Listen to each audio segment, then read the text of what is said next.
الحمد لله وكفى والصلاة والسلام على المصطفى محمد صلى الله عليه وسلم وعلى آله وأصحابه سلك مسلكه وكتف آثاره إلى يوم الدين أما بعد adúpẹ́ fún Ọlọ́run ọba àgbáláyé ọba ọ̀kan ṣoṣo ọba alágbára ọba tí ìlànà àti ètò rẹ̀ tó sì pé ònìkan náà ni ó mọ ìdí tó fi gbé kalẹ̀ ọba yẹn ọba tí a jẹ́wọ́ kó ní alágbára a jẹ́wọ́ kó ní adẹ́dá a jẹ́wọ́ kó ní ọba lèwí lè ṣe àtọ̀rọ̀ kẹ́ẹ̀kẹ́ Ọlọ́run ọba fún ànábì wa Muhammad sallallahu àánú ẹ̀ tí kò lópin kó fi ìmọ̀nà látọ̀dọ̀ Ọlọ́run tíyàn fi mọ ẹni tí ó kàn nínú ọ̀rọ̀ èèyàn láyé tíyàn fi sí ẹsẹ̀ gbé tíyàn fi sísọ tíyàn fi sọ tí ó dá wàhálà alẹ̀ dípò pé a máa react lórí wàhálà tó bá ṣẹlẹ̀ without engaging the processes that could have engendered those problems irú àwọn nǹkan báwọn kọ́lọ̀kọ́lá ìmì àti ìbẹ̀ láàárọ̀ ìpẹ̀lú ògo Ọlọ́run a deviate a little bit from tó wá fẹ́ override kí ni Islam sọ lórí kásòwò yìí tí nǹkan bá fẹ́ ní ṣe pẹ̀lú personality ẹni tó jẹ́ gbọ́ Islam yìí sọ̀rọ̀ ẹni ká pọ̀ sí díẹ̀ ká ṣàlàyé the grey areas nínú àwọn nǹkan tó ṣẹlẹ̀ yẹn fáwọn èèyàn kan lè bá gbọ́yé fún mùsùlùmí lákọ̀ọ́kọ́ kó lè bá mọ̀ yí pé kìí ṣe wúrẹ́ tó máa pariwo pé màmá rẹ ló jẹ̀bi náà ló máa gbà ẹlẹ́ẹ̀kejì fún tí ì ṣe mùsùlùmí kó lè bá mọ̀ yí pé tí a bá fi odi ilẹ̀ sáàyè odi tí a ṣe tí ó fún túnmọ̀ pé ń búya rẹ̀ odi lè bá yín gbé fún dídí 100 ọdún tí ò ní jà kò ní bẹ́ni kankan jà bọ́ta bá rò bóyá torí pé ò ti gbọ́rọ̀ ta sì rò bóyá kò mọ òfin ta wá ń súfin sódi létí pé ọmọ àlè màmá rẹ̀ ta ń súfin sódi létí pé wèrè ìyá rẹ̀ odi ó bá wa jà kódà lọ́dọ̀ Ọlọ́run tó ní wá á jẹ̀bi kátó sí pé lọ́dọ̀ àwọn ará ayé Ànábì wa sallallahu alaihi wasallam ó ní agbé sórí àtẹ tí àwọn market and is worth being marketed Ànábì sí ìta Ànábì sí sàlàyé fáwọn èèyàn nínú pá tó kọ nǹkan yẹn jọ tí wọ́n kọ àtàwọn tó sọ ń jọ tí wọ́n sọ bọ́lọ̀ ń bá yọ́nú sí wọn tẹ́lẹ̀tẹ́lẹ̀ tọ́lọ̀ ń bá ti dáwọ́ ìyà fún wọn dúró gbogbo ọjọ́ tára yí bá tó ń rúgbó tí wọ́n sọ àbí tí wọ́n kọ tó jẹ́ irọ́ nípa Ànábì sallallahu alaihi wasallam tó wá ń bí wàhálà alẹ́ lọ́lọ́run bá wọn open fáìlì ìyà tuntun lọ́sí máa ń sọ fún wa pé wa ma min katibin illa sayafna ẹnìkan kò gbọ́dọ̀ jẹ́ olùkọ́ àfikọ́mọ̀ ìpéjọ́ kan lòun ṣe kí ni olùwó kú láyé ṣùgbọ́n yabqa dahra yóò mọ́ sẹ́kù láíláí ma katabat yadahu ìntẹ́ni ẹbá fọwọ́ rẹ̀ ẹ̀kọ́ bí ẹ̀nà bá sọ̀rọ̀ jáde lẹ́nu tọ́wọ́dọ̀ bọ̀yá ọjọ́ tó ń sọ náà ni ọ̀rọ̀ níyì ma àbíjọ́ tó ń bá sọ́lọ̀ rẹ̀ ló ní effect ma tó bá padà yá àwọn events ayé yóò mọ́ jẹ́ orí pé ó sì sọ Ànábì wa sallallahu alaihi wasallam ẹ bá ń sábà lọ tó ń mọ tó ń lọ láyé yóò ròyìn pé kí ni problems tó bá ń fẹ́ reference on the surface in tó ń ṣẹlẹ̀ lọ́wọ́ ní France lápẹẹrẹ in tó ń ṣẹlẹ̀ lọ́wọ́ ń bẹ̀ tó wá fẹ́ ló fẹ́ reference yóò wò pé kí ni ó ń ṣe mùsùlùmí kí ló jẹ́ tára wọn balẹ̀ pé tó ti fẹ́ máa ń dayé dàlúrú tí ó fẹ́ sọ nìyẹn àbí tó wá fẹ́ wò ó tó fẹ́ tí ó fẹ́ máa tọ́ka sí bẹ́ẹ̀ náà ṣe ṣe yóò fẹ́ sọ yí pé ẹgẹ́ báwọn kan ṣe sọ mọ́sẹ̀ kò sí orúkọ yẹn jẹ́ sallallahu alaihi wasallam kò sí orúkọ yẹn jẹ́ Ọlọ́run dẹ̀ ṣe mistake àti rán Ọlọ́run tó ní wá ọba alágbára ló rán Ànábì wa sallallahu alaihi wasallam ó gbé dìde lásìkò tí aráyé ní ìdí Ànábì lásìkò tí kìí ṣe pé lọ́rọ̀ nìkan lásìkò tí gbogbo èèyàn láyé tán ní ìdí kí Ọlọ́run bá lè kí Ọlọ́run tó ń fáwọn ní mẹ́sẹ̀jì míì Ànábì wa dìde sallallahu alaihi wasallam Ọlọ́run fọ́nà ló sàlàyé fún wa pé a'udhu billahi minash shaitanir rajim walladhi ba'atha fil ummiyyina rasulan minhum Ọlọ́run ló gbé dìde lójú ara ayé tí àwọn Ànábì Ọlọ́run tí wọ́n bá lò wọ́n fẹ́ mọ́ tako ní káwọn kankan ṣẹlẹ̀ ìyá ṣẹlẹ̀ tí ìtàn tó sì pé ọ̀gọ̀rọ̀ ìwé mi ìtàn pé ìwé Ọlọ́run ní oríkọ́ọ̀dẹ̀ ó ní Ọlọ́run kádàrá kó tọ̀dọ̀ Moses ànábì Musa alayhi salam jáde sọ́dọ̀ àwọn ará Egypt tí Ọlọ́run ti gbé dìde láàrin wọn tán jẹ́ kó mọ̀ pé ànábì Ọlọ́run ni kí mo fẹ́ lò ní pé Ọlọ́run ló ń raise Muhammad sallallahu alaihi wasallam fil ummiyin láàrin àwọn the unlettered people tá bá sọ pé èèyàn lè mọ̀ ọ̀sọ́ jù yá ọ̀sọ́ lọ ká nípa bá fẹ́ sọ̀rọ̀ nípa a particular aspect of the French culture ká mọ́ sọ bá ṣe ń sọ yìí láìsí pé a ti wà immersed into the French language òsì láàmà sọ wọ́n láàmà wí àbá fẹ́ sọ̀rọ̀ nípa a particular aspect of the German culture or German society láìsí pé wà immersed into the German language ìsọkúsọ lè yóò mọ́ sọ nǹkan mélòó ló jẹ́ nǹkan tó jẹ́ tọ́ka sí àwùjọ yẹn tí wọ́n kọ lóyìnbó kan nípa ẹ̀sìn èyíkéyìí ẹ̀sìn àwùjọ bá fẹ́ wà sí àpẹ̀lú ra rẹ tó fẹ́ jẹ́ kí in tó fẹ́ sọ nípa ẹ̀sìn yẹn kó jòdodo across years across centuries ọgbọ́dọ̀ mọ̀ nípa èdè tó fẹ́ sọ nípa the Buddhist lápẹ́ kó sọ púpọ̀ rò bó fẹ́ rí nǹkan sọ nípa wọn láìsí pé wọ́n understand kí ní o language wọn tán fi ń ṣe tí wọ́n ń ṣe bẹ́ẹ̀ lọ ló ṣe rí fún Islam especially bó ṣe rí fún Lárúbáwá nìyẹn bó ṣe rí fèdè Lárúbáwá nìyẹn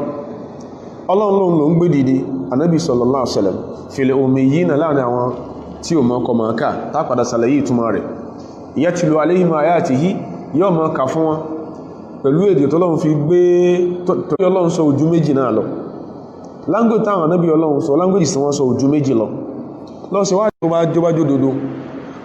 kódà wọn ò sọ Greek lédè they spoke Arabic and Aramaic ìtí wọ́n sọ nìyẹn ìtàwọn Ànábì Ọlọ́run tí wọ́n sọ lédè nìyẹn a sì rí tọ́ka sí díẹ̀díẹ̀ tó ṣẹ́kù hátà níbi tẹ́lómi ìgbédání níwèé tí ó mọ̀ pé kí ní yìí tó jọrì this is an aspect of the Aramaic language ibi tó ṣẹ́kù sí so tẹ́ fi pé irọ́ ò gbọ́dọ̀ wọnú ọ̀rọ̀ Ọlọ́run kọ́ máa ka fún wọn ń ṣàlàyé ẹ̀ fún wọn wa in kanu min qablu la fi dalalin mubin bó ti ẹ̀já sí pé ṣáájú ìjọ Ànábì ò tó dáàrin àwọn Lárúbáwá tọ́lọ̀ ti gbé dìde inú àwọn ní Lárúbáwá wà ibi ta fẹ́ lọ ń bí òní pé wal murad bil ummiyina fil aya sẹ́ni tọ́lọ̀ ń gbà lérò pẹ̀lú al ummiyuna nínú àyà ta kan the unlettered people bó ṣe ń bá ṣe ń káyì ta ń rí fà sáwọn kan as unlettered people ló mẹ́ nínú ìwé ẹ̀sáyà náà tán pa àwọn kan ní unlettered people tó ṣe yí pé kò the two references tó ń bẹ pẹ̀lú the unlettered people wọ́n náà mọ́ tó túmọ̀ sí ìbọ̀ ibẹ̀ kọ́lá ń lọ láàárọ̀ ibẹ̀ kọ́lá ń lọ ibi tá ń lọ ni pé al-ummiyun al-arab kulluhum tá bá sọ pé ìran kan an unlettered people àwọn Lárúbáwá ni wọ́n rí fà sí inú ìtàn lọ́kàwé ìtàn dáadáa o tá pé ìran kan an unlettered people àwọn Lárúbáwá náà man kataba minhum yálà ẹni tó lè kọ nǹkan nínú wọn wa man lam yaktub àtẹ́ntí ò lè kọ nǹkan nínú wọn yíò pé lágbàjá lè sí kí ní ó lè kọ nǹkan lọ ó ju pé kò lè kọ nǹkan lọ ẹni tó mọ̀ nǹkan kọ́nú àtẹ́ntí ò mọ̀ nǹkan kọ́nú náà ń pè ní kí ní unlettered people kí ló fà á li annahum ìtàn fi jẹ́ unlettered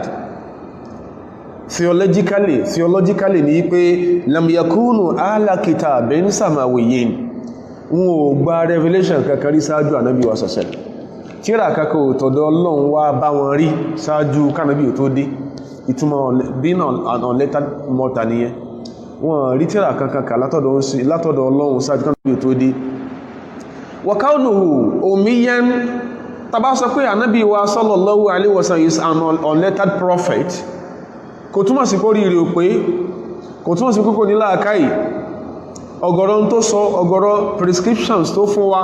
ó ní ẹgbẹ̀rún professors emeritus professors ó dókòlé lónìí tó mọ̀ ṣèwádìí lé lórí wa kaunuhu ummiyan and that the prophet sallallahu alaihi wasallam was an unlettered prophet dalilu mu'jizatihi ìtọ́ka sí pé Ọlọ́run bó ṣe rí yẹn Ọlọ́run fi sí miracle ni wa sidqi nubuwwatihi ó ń tọ́ka sí ìjódodo jánàbí rẹ̀ ibẹ̀ yẹn kọ́ là ń lọ ibi tá ń lọ gan ni pé kí ló dé kí l'Ànábì ṣe sallallahu alaihi wasallam tó yẹ pé ilé ó bu ilé ó sọ̀rọ̀ sí ilé ó sọ ọ̀rọ̀ kọ̀ bá kò gbé sí asif pé bá ṣe ń bu yẹn bá ṣe ń sọ tí ò dá sí kọ́dẹ̀ lómi ó tó parọ́ nùtàn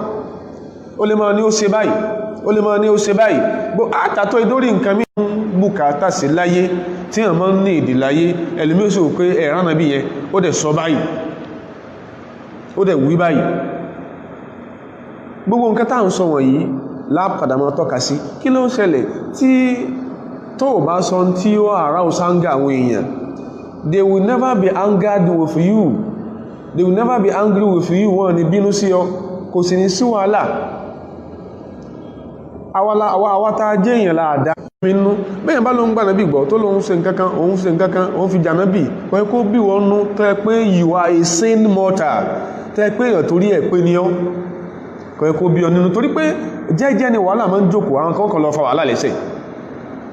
tán bá ti wá fókó ọ̀bán tí ma bá wá dún wọ́n à ní ìbọn pariwo jẹ́jẹ́ wàhálà jókòó wọ́n fà lẹ́sẹ̀ Ànábì wa sallallahu alaihi wasallam kọ nǹkan wọ́n tí ó ní tẹ́lómí ó rí mùsùlùmí tí ó sọ̀rọ̀ kó rí ọ̀tá òun ibi tọ́lọ mọ́kàdà kalẹ̀ sọ́dé láàrẹ̀ á dispel àwọn wrong notions yẹn á fi ọ́lẹ̀ fún Ọlọ́run àti conscience ní tó bá rí o tó sọ lẹ́yìn ìgbà yẹn tó bá rí o tó kọ á máa wù ọ̀ràn pé Ọlọ́run tí máa ń dájọ́ yóò dájọ́ fẹ́ni tó lóun gbàgbọ́ yóò dájọ́ fẹ́ni tó lóun ò gbàgbọ́ yóò dájọ́ láàrin àwa àti ẹ tó kò wàhálà ìpọ̀ fìtínà ìpọ̀ ànábì náà ni a kórìíra débi pé gbogbo bí tí wọ́n ti tọ̀rọ̀ rẹ̀ tàti dárúkọ ẹ̀ ó lè mọ́ yíwọ like I said earlier our understanding any is closer to understanding and internalizing Aramaic ó lè má gbà torí pò mọ́ gẹ́gbó sọ pé àwọn kan náà ń bẹ tí wọ́n náà máa lè ní láwọn European language ó pé there are thin lines of differences láàrin wọn bó ṣe rí fáwọn yẹn náà tó gbà bó ṣe rí nìyẹn bó ṣe rí fún Aramaic àti Arabic náà nìyẹn bó ṣe rí fún náà nìyẹn lẹ́yìn ìtumọ̀ tí ò dàrú ká tó lọ jìnà tó sọ pé assalamu alaikum ní Lárúbáwá ìwọ́n náà sáà kan tó bá fẹ́ sọ in Aramaic a bad name in order to hang it gbogbo tánà bí ọ̀jẹ́ wọ́n a ṣe kọ́ọ̀lẹ̀ tí kò wà sẹ́ni náà láyé bó ṣe kò sí bó ṣe rí kó tutù tó láyé kò wà loving tó láyé bí ìyàwó ẹ̀sẹ̀ máa ń pè ọ́ ìjọ ìyàwó ẹ bá sọ̀rọ̀ sí ìyá rẹ̀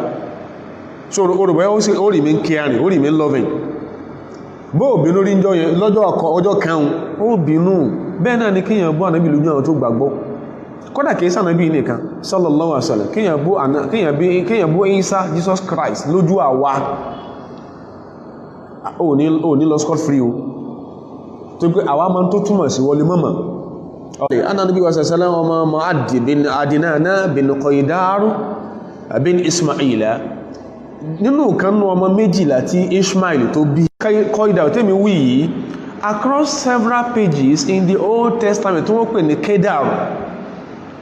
so bí tó yẹ kó yẹ kí èèyàn fi farabalẹ̀ nìyẹn Qaydar tẹ́mi wí yìí tí mo kàn Lárúbáwá yìí in several pages of the Old Testament ó rí tí wọ́n kọ ní Kedar K-E-D-A-R who was that Kedar? Who was he? Why are there many mentions of his name in only Arabia and all the princes of Kedar? Kò lè bá máa túrò yẹn tánàbí ìṣe o ma wá sọ tí ẹlòmí tó fẹ́ àrá ọ̀sá ń gà àwọn mùsùlùmí tó ìpé tí mùsùlùmí tó bá karú àwọn ìwé yẹn tí ó wà resilient wàhálà ni yóò wà kó sí wàhálà kọ́ dà lóru àwọn àmọ́ sọ pé ó ń dà lóru gẹ́gẹ́ ọ̀pọ̀lọpọ̀ ìṣesí the media bó ṣe máa ń ṣe a lò ń dà lóru a ní sọ tó fà á tó fi gó gágá ẹni tó ti kọ̀wé ti kọ́ ó fi ilẹ̀ like a time bomb jọ́rọ̀ ara wa ẹjá fi rọra wò ó lè rẹ̀ nífa inú rí ò ní dùn ó fẹ́ dá nǹkan rú wọ́n sì ẹ̀mọ́ bẹ̀ ọ́ ni kódà ó fẹ́ mọ̀ pé ó fẹ́ sọ pé wèrè olókọ irú oríkì nípa máa mi ní tó fẹ́ sọ nìyẹn Ezekiel chapter 27 verse 21 ó sọ̀rọ̀ nípa the Arabia and all the princes of Kedar. Chapter 22 verse tí mo ń ka ó sọ̀rọ̀ nípa ara Yemen, the queen of Sheba, ó sọ̀rọ̀ nípa the people of Sheba, ara Yemen. Nǹkan kò sì jẹ́ Lárúbáwá lónìí orí ìrun Lárúbáwá dìde kọ́kọ́ gbé nínú Mẹ́kà lónìí kìí ṣe Lárúbáwá ló ń sọ lédè. He was speaking the language of his father, Aramaic ló ń sọ ń jọ́tán mọ́dé Mẹ́kà. Àwọn ará Yemen, Jurhum náà lọ máa ń pọnmí Mẹ́kà tán sọ pé kí Hajar jẹ́ káwọn jọ máa gbé pẹ̀lú Ismail Mọ́kà àwọn ló kọ́ ní Arabic language, and Arabic language as a language ìkan nínú languages táwọn ọmọ Noah sọ ni àwọn olóúnjẹ Sam tán fi rí òní pé so then bá ń sọ nǹkan míì táwọn sọ pé ẹyin tẹ́nìkan bá bú Jíù á sọ pé ẹni ẹ ó go into antisemitism, tẹ́nìkan bá bú lárúbá tó bá bú mùsùlùmí á sọ pé àní kò sí ta fẹ́ pé ṣé inú semitism yẹn ṣé kò sí Arab people ṣé kò sí lárúbá mẹ́rin inú semitism àbòsí ayé nìyẹn ìlú sọ pé ó kẹ́kọ̀ọ́ ń pa nǹkan tó fẹ́ mọ́ sọ̀rọ̀ ń pa ẹ̀ tó nǹkan tó fẹ́ kọ́ pa ẹ̀ bá ní ìdèdè ó kìí yẹn ṣáájú kó tó mọ̀ nǹkan tó fẹ́ mọ́ sọ àfàìmọ̀ èyàn kọ nǹkan lọ pàdé ìbínú Ọlọ́run,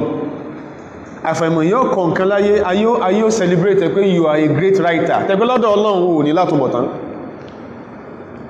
Arabia and all the princes of Kedar àwọn wo ló ń jẹ́ bẹ́ẹ̀, àwọn wo ló ń jẹ́ bẹ́ẹ̀ ní verse 21 chapter 27 of the book of Ezekiel, the people of Sheba àwọn wo ló ń jẹ́ bẹ́ẹ̀ pé ìkan nínú àwọn tó ṣàlàyé ẹ̀ ní AS40 FULTON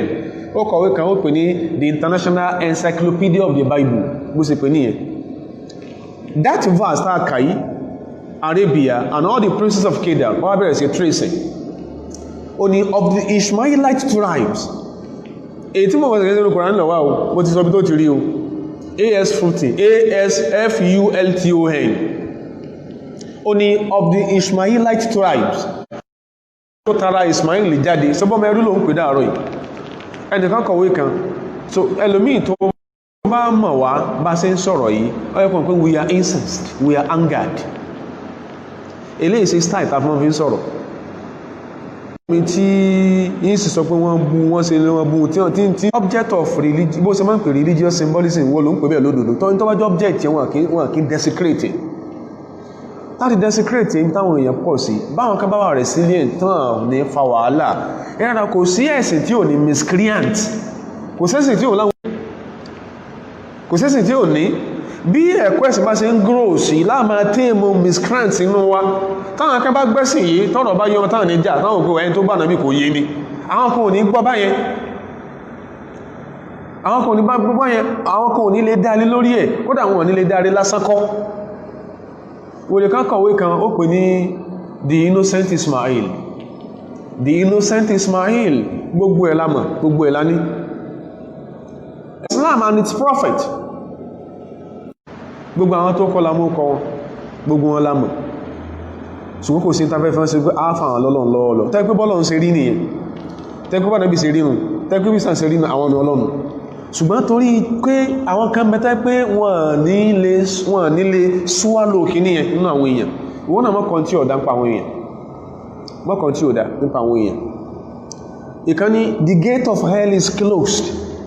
Jesus Christ àbí mọ̀ mẹ́rin láyé just a single reference tẹ́nìkan fi ṣe irú ẹ̀ ní mùsùlùmí níbí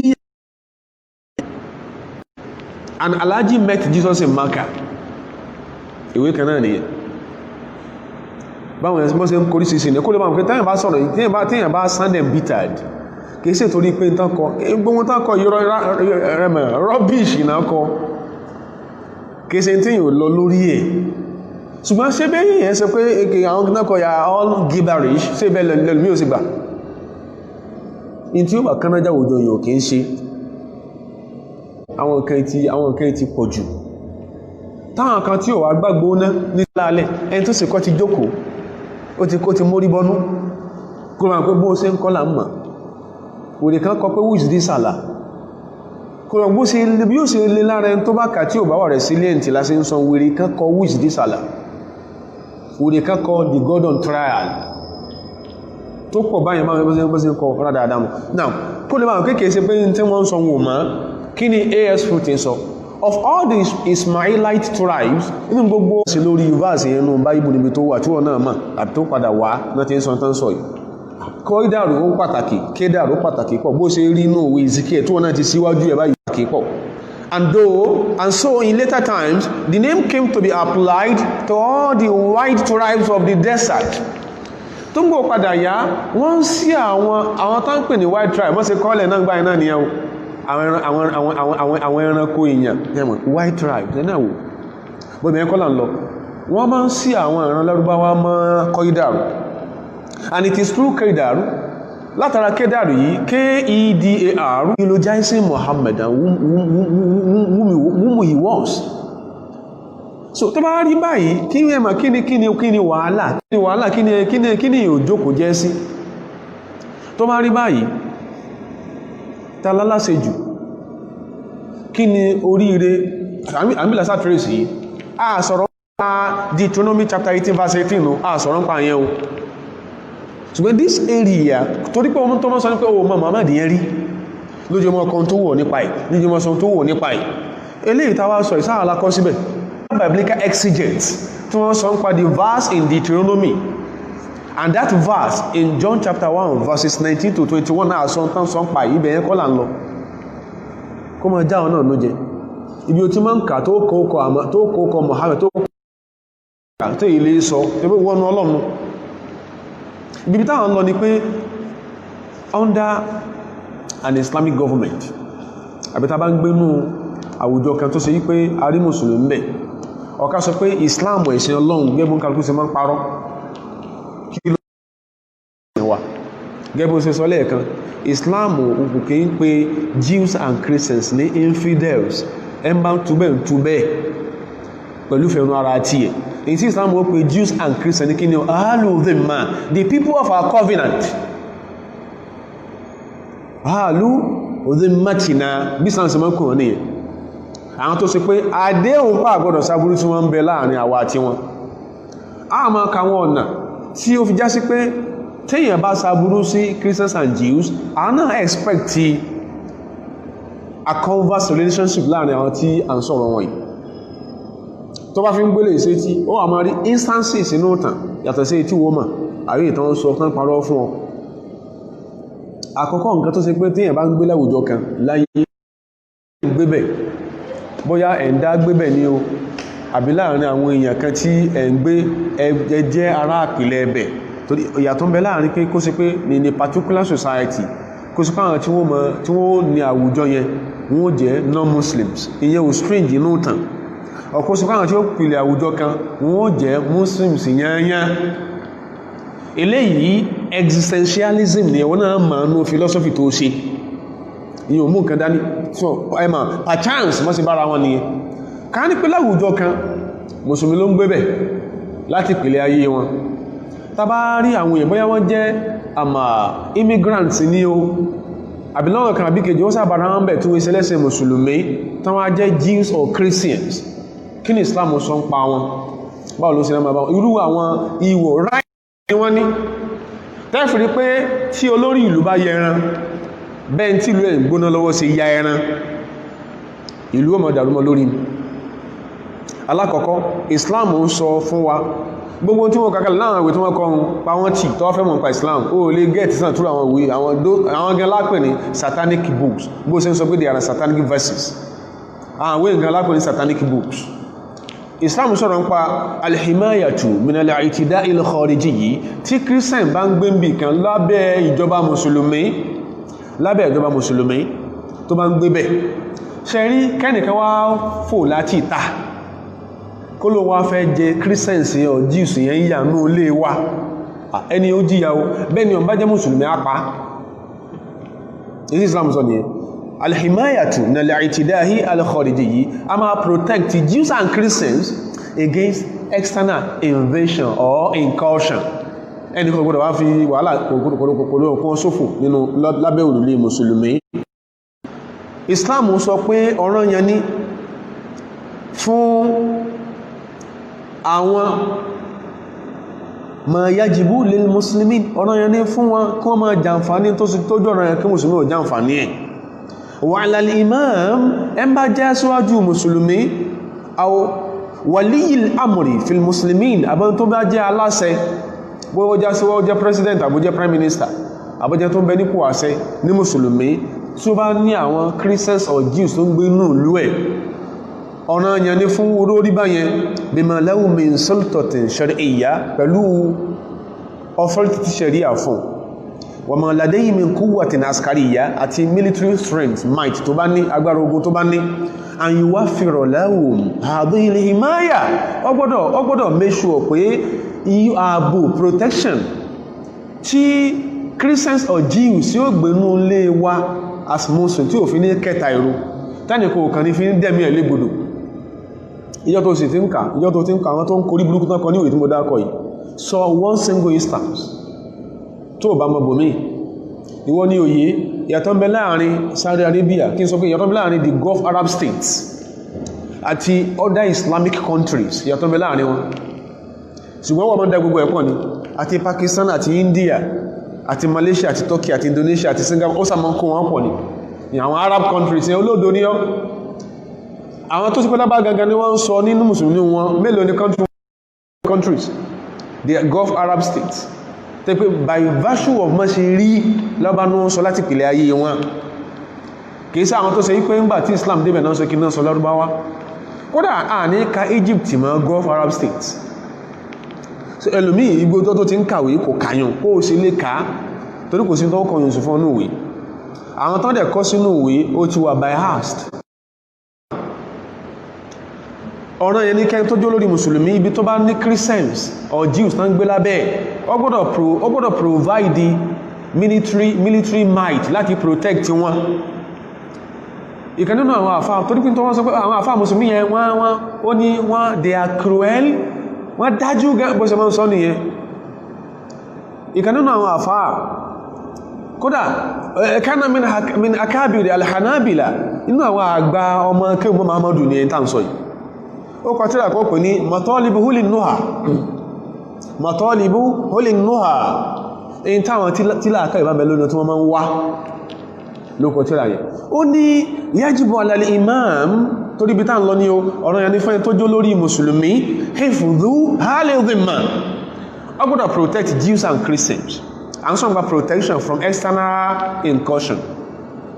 from external aggression I want to protect you àwọn Christians àti Jews ní ìlú ẹ̀ kó ń bí káyì kan wá fógun jà wọ́n yóò máa protect wọn wà mani yudhihim ó gbọ́dọ̀ rà lọ́wọ́ mú ẹnikẹ́ni tó fẹ́ máa fara ní wọn wọ́n fákú asìrìhìm ọ̀rọ̀ yẹn ní fún fákú asìrì tó bá mú wọn lẹ́rú tí wọ́n òòdù wọn tó ransom ó gbọ́dọ̀ gbà wọ́n lẹ̀ tó gbogbo bí tí ó fẹ́ máa tó fẹ́ pé a ilé ìwọ̀n ni wọ́n náà máa a very good example in fact a living example is the Kingdom of Saudi Arabia. The first African professor tí ó kọ sí as a neurologist ní Saudi Arabia ọmọ Nigeria bí ní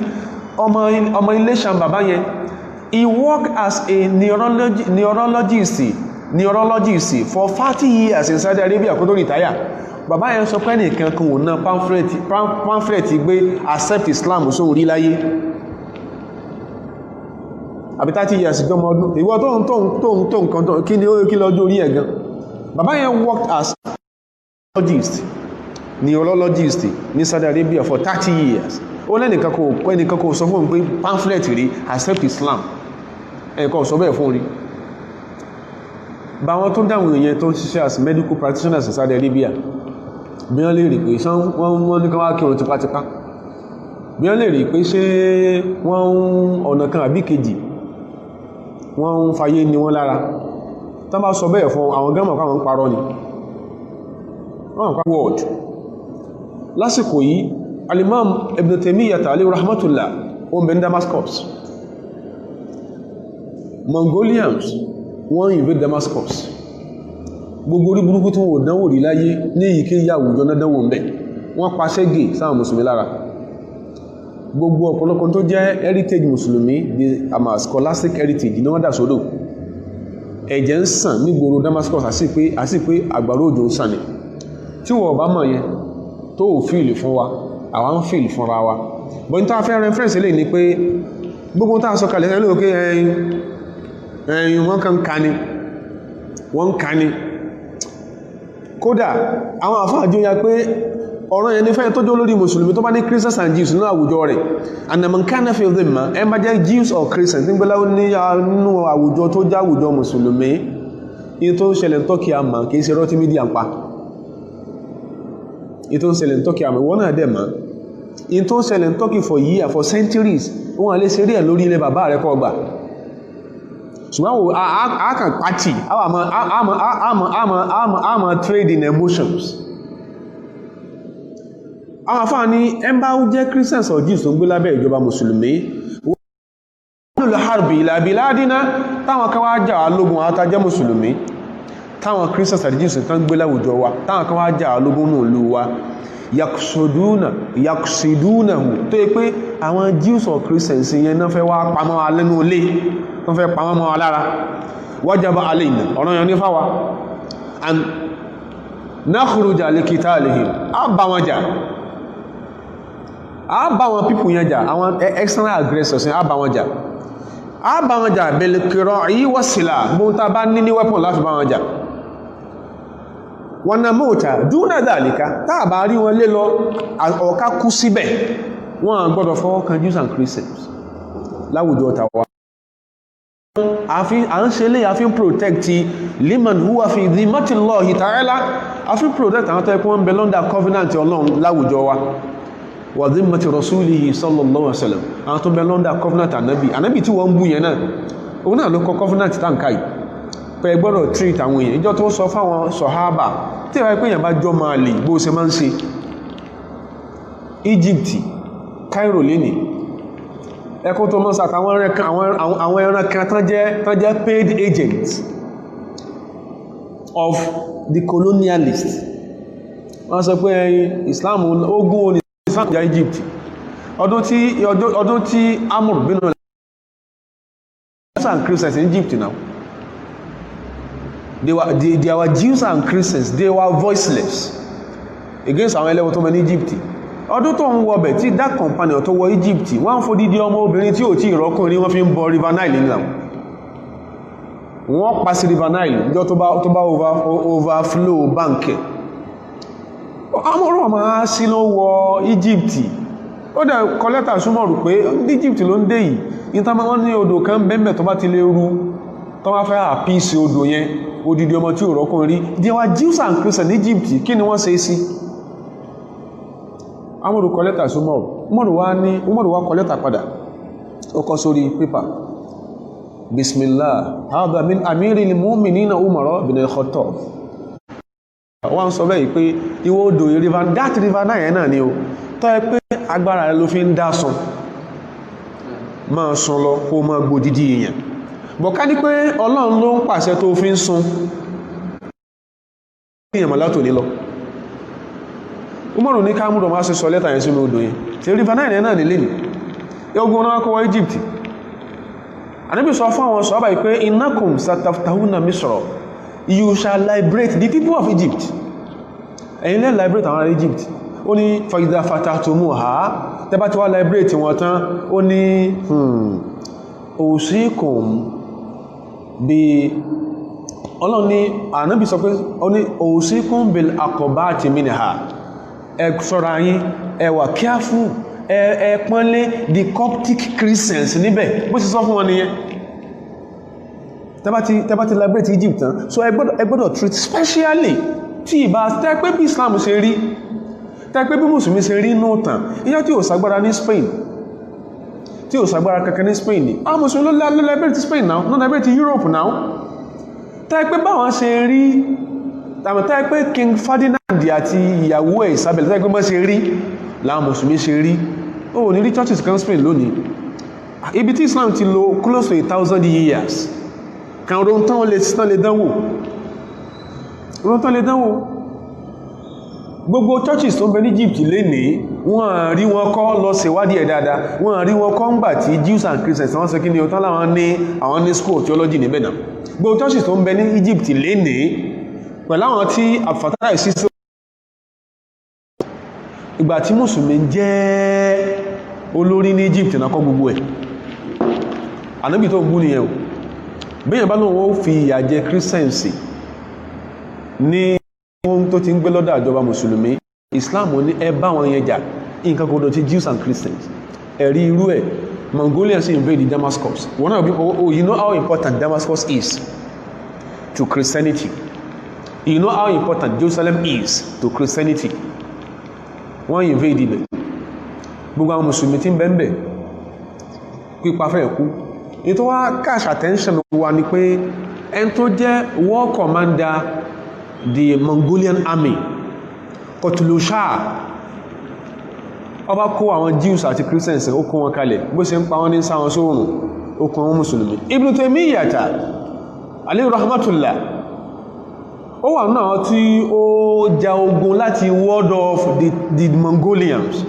Ó lóun fẹ́ lọ gba àwọn Mùsùlùmí tí ń bẹ ń gbèkùn ọkùnrin ó wá débẹ̀ ọba ní àwọn olàwọn èèyàn tí wọ́n láwọn ilé ó kó wọn kalẹ̀ lásìkò tó yí pé tí Ibn Taymiyyah bá ṣe bẹ́ẹ̀ àfáà Mùsùlùmí kò súnmọ́ kó kẹ́nìkan sẹ́kùn Christian Jerusalem Damascus dèjì ṣe nígbà tí Israel tó bá lẹ̀ ló claim lẹ̀ 1948 tẹ́ pé bóun ṣe rí ní àwọn Mùsùlùmí àná ṣe rí kò ní sí nǹkankan ó ní rí vestiges kankan fún Judaism or Christianity in Damascus lẹ́nì. Ibn Taymiyyah sọ pé kó bóun káwọn Mùsùlùmí tó ń fi àjẹ́ ẹlẹ̀ ọlọ́run tí ó káwọn Mùsùlùmí ẹlẹ̀ ọwá ní kí Ibn Taymiyyah máa lọ Ibn Taymiyyah ní òun olè lọ fún àbá and yes mahalahu beitilaki halidhimma ọkùnrin yẹn kọ́ àwọn Mùsùlùmí lẹ̀kọ́ wa kó Jews and Christians sílẹ̀ ó lóun pàtàkì ni fama kana min shaykh al-islam illa an qala Ibn Taymiyyah kò ní nǹkan tó sọ ju pé ó ní la narda wọ́n náà máa gbogbo sójú àwọn tó ń parọ́ fún ọkàn wọ́n bá ti ẹjẹ́ lọ́dọ̀ Ọlọ́run. Ibn Taymiyyah sọ pé la narda àní yọnú sí illa biftikaki jami'il asara min al-yahudi wan nasara inú wo ní dùn until tó release until tó kó kalẹ̀ àwọn tó mú lẹ́rú min al-yahudi wan nasara from among the Jews and the Christians tó kó lẹ́rú kalẹ̀ yìí ìgbẹ̀rẹ̀ látò fi Ọlọ́run lẹ̀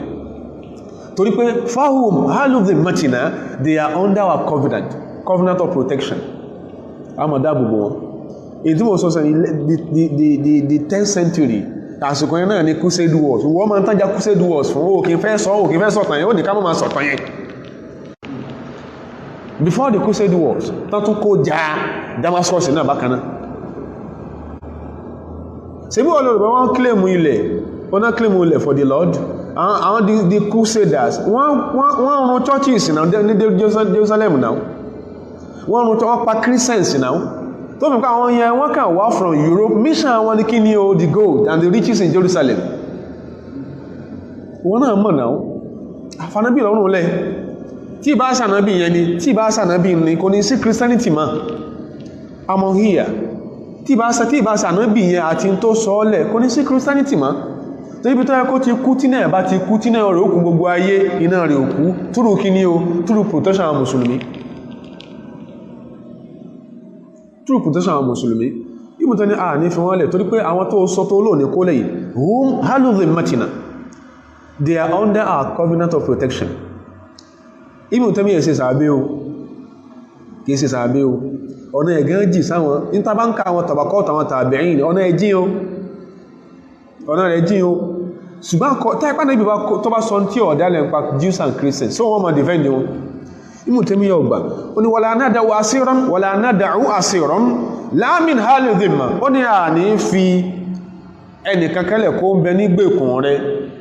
yálà ó jẹ́ Jew ní ó jẹ́ Christian ní o wala min hali limilla àbọ̀jẹ́nu ẹlẹ́sìn wà yìí falamma ra'a israrahu ńgbàtí war commander ti Mongolian army orí bí Ibn Taymiyyah àwúsá ti takú wàtàṣàdúdáhù àti bó ṣe he stood his ground on behalf of whom? On behalf of the Jews and the Christians. Ó sá ti gba àwọn Mùsùlùmí tẹ́kùn fẹ́ ṣe báwọn kan ṣe máa ń ṣe inú alónìí yóò kàn gba àwọn Mùsùlùmí lágá yóò sì máa lọ that Mongolian commander yóò wá pa Jews and Christians tán Ibn Taymiyyah ò ṣe báyẹn ìgbà tó wá rí israrahu wàtàṣàdúdáhù pé ọkùnrin yóò gbà atlaqahum lahu ó wá release the Jews and Christians fún Ibn Taymiyyah kọmọ kún wa lọ pọ̀dọ̀ wọn fi wọ́n lẹ́wọ̀ so wọ́n káyàn rí inú tàn wòrè tó kọ Allah's Paradise so ń káyàn rí jẹ́jẹ́ lórí igbó òjòkó tí wọ́n sì máa fà lẹ́sẹ̀ ìkanu al-himaya min al-i'tida' al-khariji, protection against external incursion under an Islamic government against external incursion. Ìyẹn lórí yẹn inú kẹ́mì tó tún mọ̀ tó ṣe dédé tí ó ṣe lágbó orí president wọn ni ò pé ní France, orí rẹ̀ ò pé ó lè dùn ọ́ torí ẹ̀bá kó níbi yóò ṣe manage. Himayatul arad, Islam protect arad personality. Himayatu al-aradi lil-yahud, Islam ó protect the personality Jews and Christians. Ma gbọ́ ó kárí ó dẹ̀ gbọ́rí in tó máa ń sọ fún àwọn tó ń dọ̀ lórí irú wọ́n ní àwọn verses kan bẹnu Quran tani ká máa pa Jews and Christians. Mention àwọn verses in. So there are verses in their Quran that instruct them to kill us. Verses o ọjọ́ tí ìwọ ló ń pè Pope. Titus is a Pope. He was a Roman emperor. Ọjọ́ tó wá pa Jews and Christians ní Jerusalem yẹn náà tó wá pa wọ́n, ó pa ségè sí wọn lára, ìjọ wá pa wọ́n. It was a Muslim army náà ló liberate Jews and Christians Jerusalem yẹn náà. Emperor Titus wọ́n náà sáà ń kà ìwọ́n ló ń pè Pope, wọ́n parọ́ ẹ̀ fún ọ. In tí àwọn àfáàmọ́ reference pa pé udina lilladhina yuqataluna bi annahum zulimu, Ọlọ́run ní àti yọ̀ǹda fáwọn tó máa ń persecute káà fight back li annahum zulimu. Gbogbo àwọn narratives tó máa ń sọ ń pa pé tán bá fún wọn fọ̀ tí ọkọ̀ yìí tí ó sì sí wọ́n fìyà jẹ ọ́ tí ó pọ̀, wọ́n máa lù ọ́ dáadáa ó sì rẹ́ ní gbèjà rẹ̀. Udina lilladhina yuqataluna, Ọlọ́run ní mo yọ̀ǹda fáwọn tó máa ń persecute kan fight back li annahum zulimu tó náà sàbòsí wọn ni. Wa inna Allaha ala nasrihim laqadirun, òun Ọlọ́run lágbára àti ràn án lọ́wọ́. Ṣùgbọ́n tá máa ń káwọ́ gbéra báyìí tá sì ń jẹ wọ́n yàtọ̀ ń káwọ́ gbéra wọ́n máa jìyà sí, bọ́ tó wá fi lè dìde pé ìyà ìtò ẹ má lù àmà kódà kan mọ̀ lágbára, Ọlọ́run ó kún wọn lọ́wọ́. Ọlọ́run ó kún wọn lọ́wọ́. Himayatu aradi al-yahudi wa nasara, ká protect personality status Jews and Christians ọ̀ràn yẹn ní fún Mùsùlùmí. Islam jú yí a pé a máa protect iridadihi wa karamatahu, a máa protect personality status a Christian or a Jew kama yahmi iridal Muslimi wa karamatahu. Bí Islam ṣe ń protect status àti kíní o àti personality Mùsùlùmí, bẹ́ẹ̀ láti máa ṣe bẹ́ẹ̀ fún ẹ tó bá jẹ́ Jew and Christian tó bá ń gbé láwùjọ wa àbíta bá mọ̀ rí. Fala yajuzu li ahadin, kò lẹ́tọ̀ fẹ́ni kankan ní Mùsùlùmí an yasubbahu, kó máa sọ̀rọ̀ kọ̀bákùngbé sí Jew and Christian. This is Islam. Islam tó sọ pé ẹ̀sìn yẹn o tó ní ọ̀dọ́ kí ló mọ̀ gangan náà, what do you know? Ṣé torí èbò tá a fi jọ kàwé yìí, èbò kúẹ́kúẹ́ ọ̀rọ̀ tó wá ti cross party cultures, èdè kankan ló fi gbọ́ yé. Ọ̀rọ̀ tó wá ti cross party cultures, different cultures, èdè kankan ló fi gbọ́ yé. Táìpédè kan ló fi gbọ́ òní wà sí sí à, wọ́n náà mọ́kàn àwọn kankan bẹ́ tó kọ ní ìwé rí ọ̀tọ́ kọ ní articles rí, tẹ́pẹ́ lónìí you are living in regret pé bóò ní posterity ò sí ní gbé ọ ṣépè. Èèwọ̀ ni kò lẹ́tọ̀ fún Mùsùlùmí kankan àyàsúbàwú kó bú èjì ọ̀ ìkìrìsìtẹ̀ kó máa bú aw yattahimahu bil batili, ọ kó máa fi ẹ̀sùn tí èsì ti ẹ̀kán. Ó náà wèrè kan ní Denmark, wọ́n náà mọ̀ náà ó so bọ́m̀bù mórí, ó so owó láwàlí, ó kàtúnà rẹ̀, ó jókòó láàrin àwọn obìnrin tó pọ̀, ó ní that is the prophet of the Muslims, ó sì ní wọn ní bínú. Ìjọ́ olórí kí Mùsùlùmí ṣe rú ẹ̀sìn Jesus Christ rí. Èèwọ̀ ní kẹ́nì kankan kó máa bú a Jew or a Christian tó bá ń gbé láwùjọ Mùsùlùmí àbí tá a mọ̀ rí, aw yattahimahu àbí kó máa kẹfí sí. Ìwọ́n náà lọ máa ń sọ on your pulpit, wọ́n máa ní that Quran is a book of sorcery. Bí mo máa ń sọ ní ẹgbẹ́ la máa ń gbọ́ àkàwọ́ pé well yóò padà sàn lára ọmọ ìyá àjẹ́ rẹ̀. A máa ń gbọ́ bó ṣe ń sọ, a máa ń gbọ́ bó ṣe máa ń sọ pé ó máa ń parọ́. Have read that Quran from the front cover to the back cover. Sí wọ́n mọ̀ ni. ó sì máa ń paná yẹn ò dáa, irú ilẹ̀ máa ń dá wà láàlẹ̀. Èèwọ̀ ní kí mùsùlùmí máa gbọ́ àyàsúbá nasraniyan aw yahudiyyan,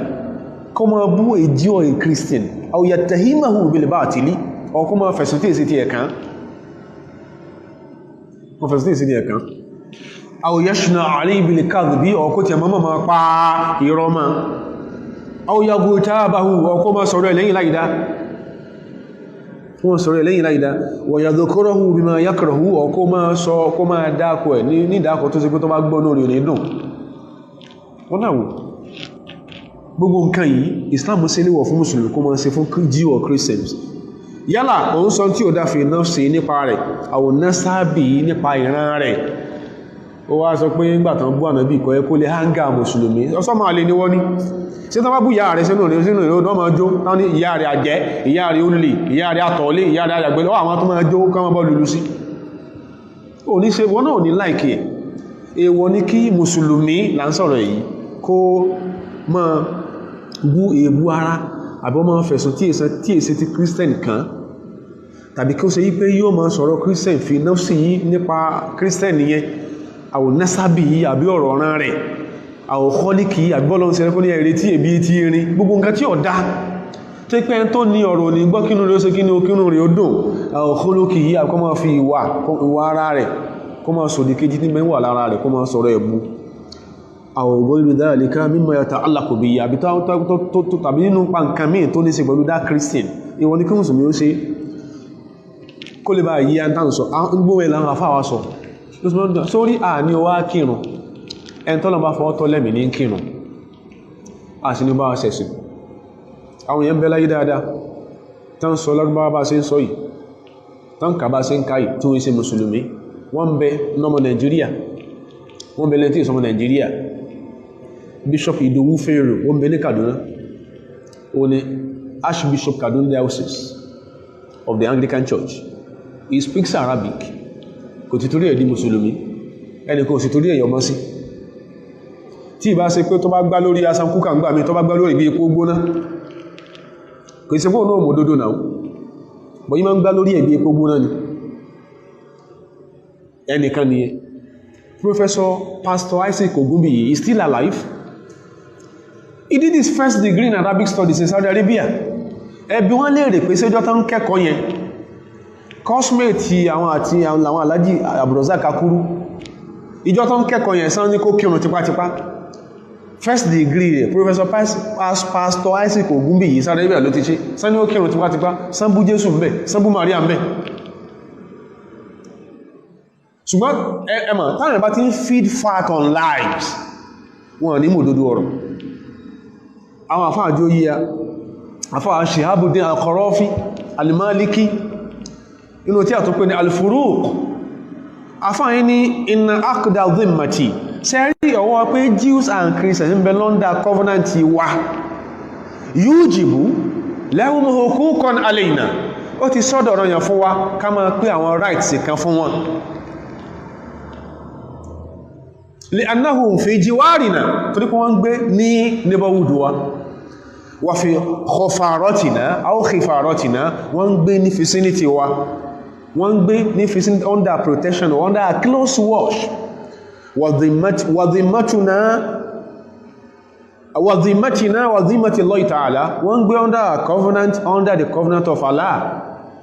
wa dhimmati Rasulillahi sallallahu alaihi wasallam,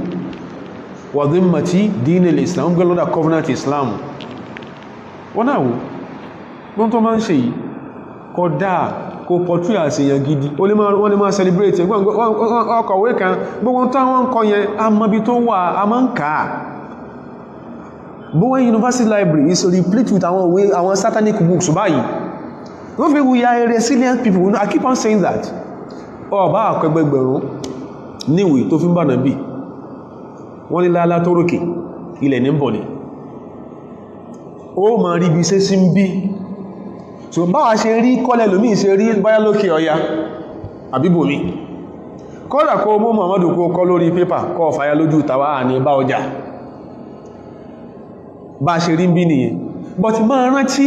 sí máa wà careful kó lọ ṣe rú ẹ̀ níbi táwọn ti gbágbó.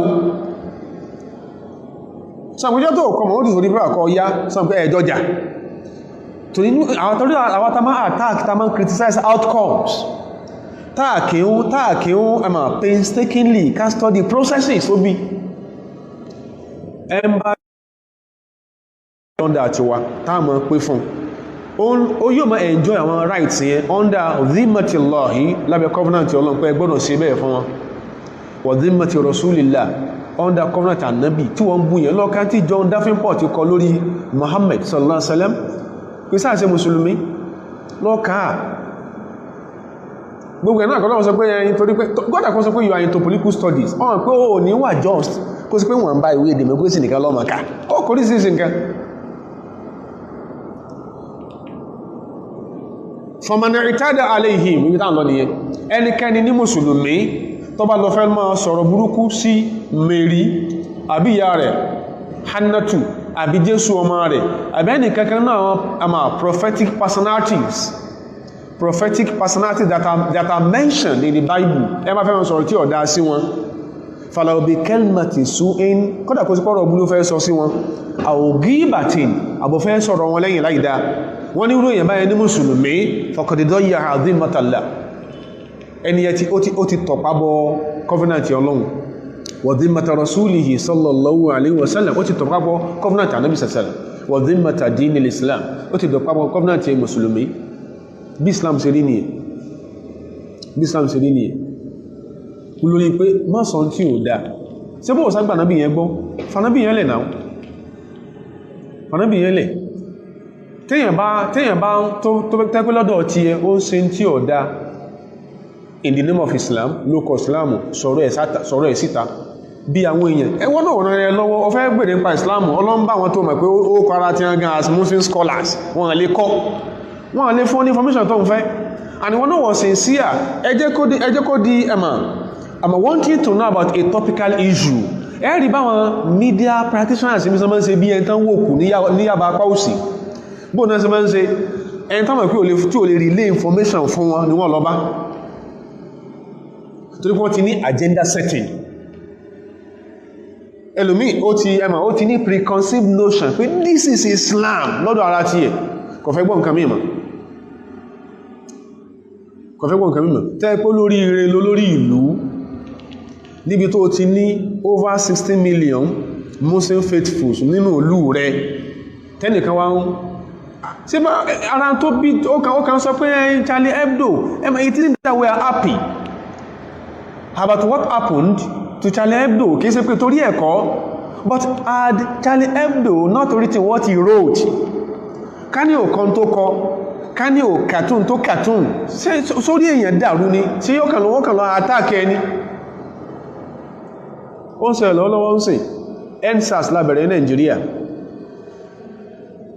àbí onímọ̀sẹ̀ṣẹ̀ ti bí ó ní tó degenerate into onímọ̀sẹ̀ṣẹ̀ ní South East àti South South onímọ̀sẹ̀ṣẹ̀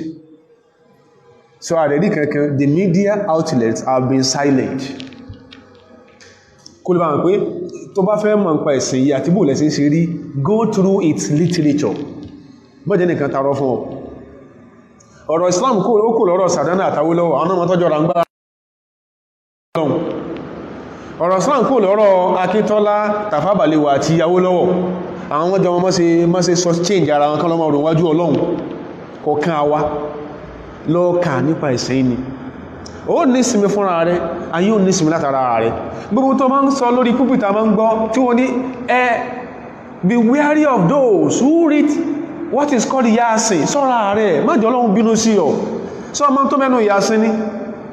be wary of those who read who try to enchant you through tàbátí àdá sọmọ tó mẹ́mẹ́ ní ó gbogbo nǹkan la máa ń gbọ́ àkàkì sọ̀rọ̀ ni a máa ń gbọ́ bó ṣe ń sọ bó ṣe ń pòkọ ọ̀bànújẹ́ fáwọn èèyàn ìwọ ló ṣe mọ́ tó ń protect interest ni ṣùgbọ́n Ọlọ́run ní ọmọ sóríire láyé má sóríire tí ó wà momentary orí tó ti gbé ó sóríire fásitì kan tó wà má padà kó nú òfò àbí tó padà sòfò tán tó fò tànlẹ̀ má ṣe rú ẹ̀ this is nǹkan méjì pàtàkì ìmáyà protection Jews and Christians from external incursion ó dé ní protection Jews and Christians from àkọ́kọ́ a malignity from a Muslim kí Muslim parọ́ mọ́ kọ́mọ sọ tí ò dá ń pa wọn ó di méjì gbogbo táwa sọ kalẹ̀ wọ̀nyí ìwọ́n náà kànú tàn ó kì í fẹ́ sọ tó ló mọ́ tí ọ lójú ó mọ́ tí ọ lójú ó mọ́ tí wọ́n fojú Jews rí ní Spain àwọn Jews in the era of edict of expulsion and inquisition in Spain àwọn náà pé Moriscos àtàwọn alágbàbá tí ó kú lónìí tán fọ́sùn the Christians ó sì mọ́jọ́ tán lé Jews kú ní Spain ibi tí wọ́n ti lọ sí asylum àti gbà yẹn Morocco àti Turkey ni táwọn bá rí bí wọ́n ṣe rí bẹ́ẹ̀ nìkan bá bú a Christian àbóyàn jẹ́ náà Saudi Arabia lónìí tẹ́jú ẹ̀bá dọ́dọ̀ ìjọba Mùsùlùmí máa jẹ́ sánbẹ̀ ìyàwó yóò ti jìyà jù profession Islam ní èyí tó ń ṣẹlẹ̀ níbi tí wọ́n wà yìí nǹkan ní Islam sọ tí lọ́gbọ̀n ọ̀pọ̀lọpọ̀ nǹkan ní ṣẹlẹ̀ ló ń ṣẹlẹ̀ tí wọ́n náà mọ̀ táwọn kan tún wé sí Mùsùlùmí tá máa ń dálẹ̀ wàhálà tó pé it is when the Muslims go reactionary nìkan ló àmọ́ comment àbòsí nìyẹn o Islam ẹ̀sìn tí wá la ilaha illallah ó fún Jews and Christians himayatu dima'i wal abida protection of souls and property for Jews and Christians protection of souls and property for Jews and Christians Islam fún wọn ní in tó wà lákọọ́lẹ̀ wàhákú alìhìmáyàtì alìmọ̀kọ́rọ̀rù lèhálù dhimma ṣẹ́rí the established rule the established Islamic legal code fún the Jews and Christians yàtàdọ́mọ̀nú ó include himayata dima'ihim agbọ́dọ̀ protect ẹ̀jẹ̀ wọn wa anfusihim agbọ́dọ̀ protect lives wọn wa abidanihim agbọ́dọ̀ protect ara wọn kama yàtàdọ́mọ̀nú himayata amwalihim wa aradihim gẹ́bọ́ ṣe kó sínú ká protect property àti personalities wọn fadima'uhum ṣe rí ẹ̀jẹ̀ Christian or Jew wa anfusuhum lives ẹ̀mí Christian and Jew ma'asumatun shall be protected bittifaqil muslimin pẹ̀lú àpapọ̀ gbogbo Mùsùlùmí a sọ̀rọ̀ Boko Haram ìwọ̀n náà mọ̀ kún ìsára wa ó dé ní àníwọ̀n náà dẹ̀ mọ̀ instances tí ò kí ń ṣe 10 11 12 tàbánkà tó mọ̀ pé kí ni wọ́n ń sọ of northern Christians fúnra wọn tán fẹ́ lọ detonate churches ní north tí wọ́n náà mọ̀ táwà náà mọ̀ ìyẹn kọ́ là ń sọ búlákà sọ pé ọjẹ́ fòdí ilẹ̀ kó fílẹ̀ kọ máa ṣe ẹmẹ́mẹ́mẹ́ rẹ̀ mọ́tọ̀ o Islam jí ó yí wa qatiluhum téèyàn bá lọ pa a Jew or a Christian tó pa kìí ṣe pé Turkey àti Greece ń jagun sí ẹ̀kọ́tọ̀ níyàn kìí ṣe pé Kuwait àti Cyprus ń jagun ọ̀tọ̀ níyẹn ọkàn wo sọ́sọ́sọ́ tí Boko Haram insurgents bá pé ẹgbẹ̀rún tán pẹ́gbẹ̀rún 10 ká sọ gbogbo wọn lọ́wọ́ sọ́jà Nàìjíríà bá tán wá kú wàláhì wọ́n kú sófò wọ́n rà gàlẹ̀ ọjà náà ìyọnu náà kẹ́kẹ́ tí wọ́n rí báyìí kò sí this is Islam ìwọ́n náà máa sọ́bà ṣe so sí mẹ́rin kan ni wọ́n mú tán sẹ pé wọ́n wọ́n mọ́kàn tí ilé ìjọsìn tí ó rí o tún wọ́n defend what is defenseless Islam ó sọ fún ọ tó bá sòsì Mùsùlùmí ó sí ọlọ́dọ̀ Ọlọ́run bẹ́sẹ̀ tàwa ṣe rí nìyẹn gbóhun táwa ń sọ yìí ó ń bẹ nínú ìwé àwọn yòókì ń kà ní ó ká Emeritus Professor Marshall Oxen ó kà lára ó kọ The Invention of Islam into 7 volumes kò kí ń ṣe Mùsùlùmí ok kí láàrin máa ń sọ ń pa ìsìnà The Invention of Islam 7 volumes tí kọ̀ọ̀kan bàyàmàyà báyìí àwọn kẹ́yìn bẹ́ tó lè ká ó fẹ́ kà ó ní they don't form part of your reading lójú ọmọ sọ́sọ́ kú sọ bẹ́yẹn bá pa Ànábì wa sallallahu alaihi wasallam Ànábì Muhammadu tó ń bú yẹn tó máa ń pè lọ́mọ ẹrú tó máa ń pè pedophile tó ń gbẹ̀gbẹ̀ la máa ń gbọ́ tó máa ń pè ní womanizer tó máa sọ pé ọmọ worship Kaaba bó ṣe máa ń sọ́run ìwé kan bẹ subhanallah àwọn èèyàn alábòsí lọ́pọ̀lọpọ̀ àwọn èèyàn ó ní the Kaaba where the devil lives kọ́ gbogbo ẹ̀ lámọ́ǹkà the Kaaba where the devil lives Kaaba tí èṣù gbébẹ̀ èṣù lé yí òsà oko fámílì yí ní gbé Kaaba subhanallah so wọ́n fẹ́ now for peace to reign ká máa sọrú ẹ̀ ká máa sọ̀rọ̀ in tí wọ́n mọ́ fẹ́ nìyẹn kò sí mọ́ sọrú ẹ̀ tí wọ́n lè sọ̀rọ̀ kò sí bẹ́ẹ̀ ṣe bú ẹni tó ń dúró dọ̀dọ̀yọ̀ lóbìnrin ẹwà abú lójú ọmọ ẹ̀ tó bí tọmọ ẹ̀ sí lágbára ọmọ rẹ̀ ọba yínjà kátà sọ pé ẹni tàn sọ̀rọ̀ rẹ̀ yìí sallallahu alaihi wasallam kìí ṣe dọ̀dọ̀yọ̀ kìí sakọ́tọ́ bánu Muhammadu tán sọ fún wa pé òun lọ̀ta òun tán pè ní Antichrist lọ kàwé kan The Conquest of Muhammad written by Professor Francisco Gabrieli ọmọ Rome ni the Conquest of Muhammad gbogbo rọ́ta ti sẹ́ẹ̀tì motion fún ọkàn tó bí ọkàn tó bá wọn tó bí ọ Emma, it is just like a similitude of an old wine brewed into new bottles kí o tó tún wọ́n ti máa ń sọ tipẹ́tipẹ́ náà nìyẹn Francisco Gabrieli a Roman professor lọ òru àtàǹsọ lọ ká ó rí pé àwọn kan wọ́n gbé torí wọ́n pé from amongst the Europeans nínú wọn ni Anglican Bishop Thomas Khalil ẹni tí wọ́n pè ní father of law lónìí Hugo Grotius èrò náà olóògbò ànábì ó lànàbí ò gba revelation ó láwọn ẹyẹ ilé ní máa ń pariwo sí létí and when Thomas was to respond Thomas Khalil an Anglican bishop mo fẹ́ respond wọ́n wà he was addressing an Anglican communion he was addressing an Anglican congregation wọ́n sọ pé ó láti máa ń parọ́ tipẹ́tipẹ́ gan nípa Muhammad sallallahu alaihi wasallam ó ní ọ̀pọ̀lọpọ̀ tàdẹ̀ máa ń pa yẹn are disgraceful rather to us alone àwọn ni ó fi sẹ̀sẹ̀ fúnra wa àwọn ló fi sẹ̀sìn fúnra wa lọ́ka hero and hero worship ó rí èyàn tánà bí i ṣe gbogbo òwe tí wọ́n sọ pé kọmọ́ kànú kí wọ́n tó fẹ́ kà dáadáa lọ́ka the gospel of Barnabas ṣùgbọ́n ó ti kàkún wọ́n pa nǹkan ní the apocalypse àbí nǹkan wọ́n pè àwọn ìwé kan pé àwọn nǹkan tí ó tún wọ́n gbọ́dọ̀ kà àwọn ìwé kan tó wọ́n gbọ́dọ̀ kà ara rẹ̀ ní ó kà yín wọn in tí òjú ọmọ tánà bí ṣe ni Ànábì wa sallallahu alaihi wasallam sọ fún wa pé man qatala èèyàn bá burú tó ní pé jíù ló wọ́n pa àbí wọ́n pa Christian àṣọ tó ṣẹlẹ̀ láàrin Palestinians àti Israelis o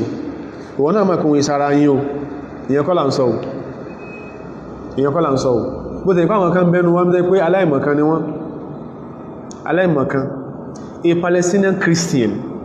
or a Palestinian Jew tó bá dé Tel Aviv tí ò bá mọ́ ní wọ́n pa so do you think those people front for Christianity torí tí èyí wá ń bí nìyẹn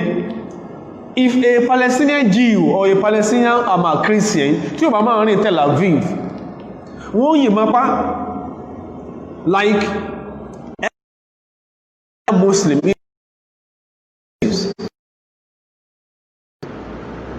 ìyẹn kọ́ là ń sọ àwọn míì ń bẹ tó ẹ ká sọ ààyè ò gbá ní bọ̀tà bá rí response ààyè ó padà gbá ká sọ Ànábì sọ fún wa pé man qatala Muhammadu tó máa ń bú yẹn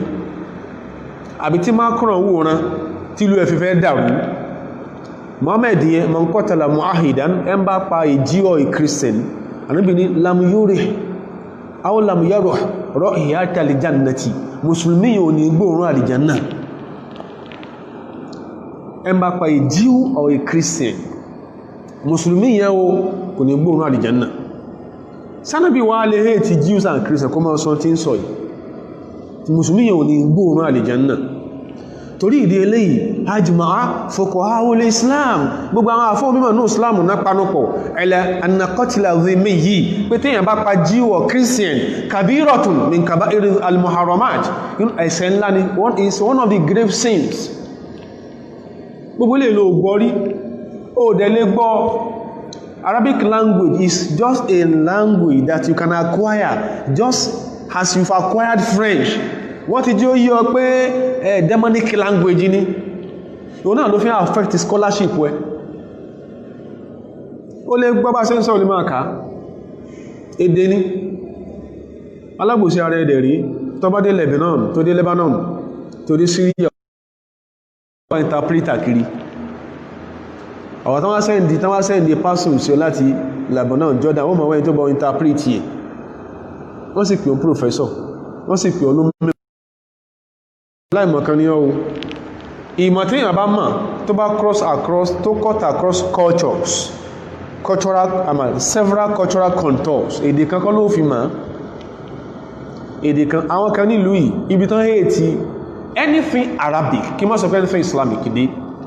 Wọ́n fẹ́ vote fún kí ní kó jẹ́ lingua franca Africa tó sì ti wà tẹ́lẹ̀ táwọn èèyàn bí Kenneth Dike kọ̀wé lórí ẹ̀. Wọ́n náà wọ́n fẹ́ vote Arabic, àwọn ni wọ́n dàrú. Wọ́n ní àwọn mú Swahili na wọ́n mú, and this Swahili as a language is 80% Arabic. Kẹ́lẹ́bà mọ́ aversion tán ní fún Lárúbáwá. Wọ́n lá àwọn vote Swahili, àwọn tàà mọ́ ní ẹ̀yin náà mọ̀ wọ́n, ibi tẹ́ ti lè rí wọn jìnà. Sáwọn ẹni wà rí nǹkan tó jòdó ọ̀rọ̀ tí wọ́n wà sọ. Àwọn àfáà sọ pé kọ́chìlá azimi yìí ẹn bá pa ìjíwọ̀ Christian ní Mùsùlùmí kabiratun min kaba'iri al-muharramat. Ìyà ẹ̀ṣẹ̀ ńlá ni lẹ́ni ń dánwò yẹn. Li hadha al-wa'id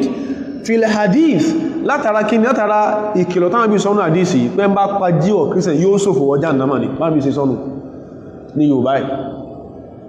Torí ìdí eléyìí àfáàfà wípé bóòlù sí ajẹ́ wọ́n ní al-yuqtalul muslimu bi dhimmihi idha qatalahu. Wọ́n ní ọdá ṣé tí Mùsùlùmí bá pa nígbàtán àbí tí a sọ yìí, ṣé tí Mùsùlùmí bá pa èjíọ̀ Christian sáàpá Mùsùlùmí padà ní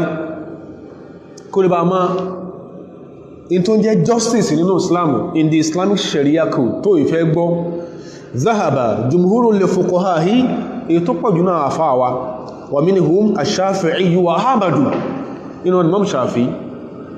Imam Shafi was a cosmopolitan scholar. Ó kẹ́kọ̀ọ́ ní Medina, wọ́n bí ní Palestine, ó gbé ní Baghdad, Iraq rí, ó gbé ní Egypt rí. So Egypt, Iraq nígbà tó ń gbé bẹ̀ Egypt, Iraq wà heterogeneous societies. So mórí sí nǹkan. Imam Shafi àti Imam Muhammadu wa Hanbali wọ́n lọ síbi pé annal muslima la yuqtal bi dhimmihi, pé tí Mùsùlùmí bá pa Christian ọjí pé a ní pa Mùsùlùmí padà. Ẹ máa gbọ́ mustadillayni bil hadithi sahihi, wọ́n fi hadith tó lálàáfíà tán bí sọ pé la yuqtalu muslimun bi kafirin, tí Mùsùlùmí bá pa jíwọ̀ Christian pa ní pa padà. Hadith yẹn ní ó ní antecedent, ó ní tó fa ó ẹ padà rí consensus àwọn àfáà sí o. wal hadithul akhari àtàdísì tán bí sọ wípé ala la yuqtalu mu'minun bi kafirin, ẹ̀tẹ́tí ẹgbọ́dọ̀ pa Mùsùlùmí kankan torí ó pa kèfèrí o, wala dhu adin fi ahdihi, ẹ̀sì gbọ́dọ̀ pa ẹni tó ṣe pé a bá ní àdéhùn pé yóò mọ̀ gbé lọ́dọ̀ àwọn protect ẹ̀, tí Mùsùlùmí bá pa ìgbọ́dọ̀ pa Mùsùlùmí padà. Ṣùgbọ́n àfá àjò yíya pé àdísì ní ẹni tó jẹ́ ọ̀sẹ̀lẹ̀. Al-Imam Lays wa Malikun, Imam Maliki àti Imam Lays sọ pé idha qatala al-muslimu dhimmiya, tí Mùsùlùmí bá assassinate jíwọ̀ Christian ghilatan, tó assassinate ẹ̀ tó àbúráyá assassin sí Mùsùlùmí báyẹn yuqtalu àpá. Ó di méjì, kò tí sound convincing tó, wa illa lam yuqtal bihi. But tí Mùsùlùmí bá pa èjíọ̀ Christian tí ìsìnkú lọ assassinate ẹ̀, tí ìsìnkú pa without a just cause, lápẹẹrẹ sí wọ́n sọ pé lágbájá aṣọ sọ́jà sọ́rùn, àbùkó aṣọ ọlọ́pàá sọ́rùn, àbùkó aṣọ mọ̀pó sọ́rùn, wọ́n á kọ́ ọkọ̀ Mùsùlùmí sí gbáyà, wọ́n lẹ́nìkan jalè, ó já múrọ̀bà, wọ́n ní kó lọ yìí ń bá pa. Ẹni tó wá jalè tó já múrọ̀bà wá jẹ́ Christian, ẹgbọ́ sí Mùsùlùmí pa Christian nìyẹn. lọ́sí tí mùsùlùmí bá pa a Christian or a Jew gílẹ̀ àtàn tó l'assassinate ẹ̀ láìsí pé nǹkan jọ fàwọn pọ̀ ó ní mọ́ sẹ́ ń pariwo wọ́n sẹ́ ń pàtàwọ́ bí ọmọ wá sọ bọ́ọ̀bù ní church mùsùlùmí ọmọ ṣòfò wọ́n ni wọ́n ìlà tí ìbá ṣe pé torí pé wọ́n ń jà wáyé ogun láàrin bí Turkey, Cyprus, ogun láàrin Kuwait àti Greece lápẹẹrẹ ogun nìyàn kìí ṣe pé ń para wọn wọ́n wọlé di fọ́ ẹlẹ́hu Abban èyí tí mọ́ Málíkì sọ pé tí mùsùlùmí bá pa Christian tí ó ṣe ọ́ wọ́n pa ọ́ báyìí bá pa ọ́ tó rò bó ti ṣe skọ́sì ọ̀rọ̀ rẹ̀ ọ́ dàrú láyé kó tó lọ bọ́lọ́hun Al-Imam Abban bin Uthman hina kana amira al-Madina nígbàtí Abban jẹ́ amiru tó jẹ́ gọ́fnọ̀ ní Madina wa qatala rajulun muslimun rajulan min al-Qibti tí mùsùlùmí kan wá pa ní Madina Ànábì yẹn náà ni o mùsùlùmí kan pa a Coptic Christian qatalahu ghilatan ó assassinate yẹn kankan pa wọ́n pọ̀ wọn ọjọ́ jà wọn ní gbólóhùn wọn sọ Christian yẹn ọ̀daràn mùsùlùmí kan lọ pa ni faqatalahu bí àbáni ọlọ́mọ wá kọ́nà kó sí kó ní gbálẹ̀ kàábà fún wa kọ̀tà ní ẹpá wọ́n pa mùsùlùmí yẹn o wà Abban tá ń sọ yìí ma'dudun min fuqaha'il Madina nínú àti fíkì yẹ Madina lọ́wà kò misapply òfin tí mùsùlùmí bá pa Christian tó bá pa Jew tá bá mú ọ á pa ọ ní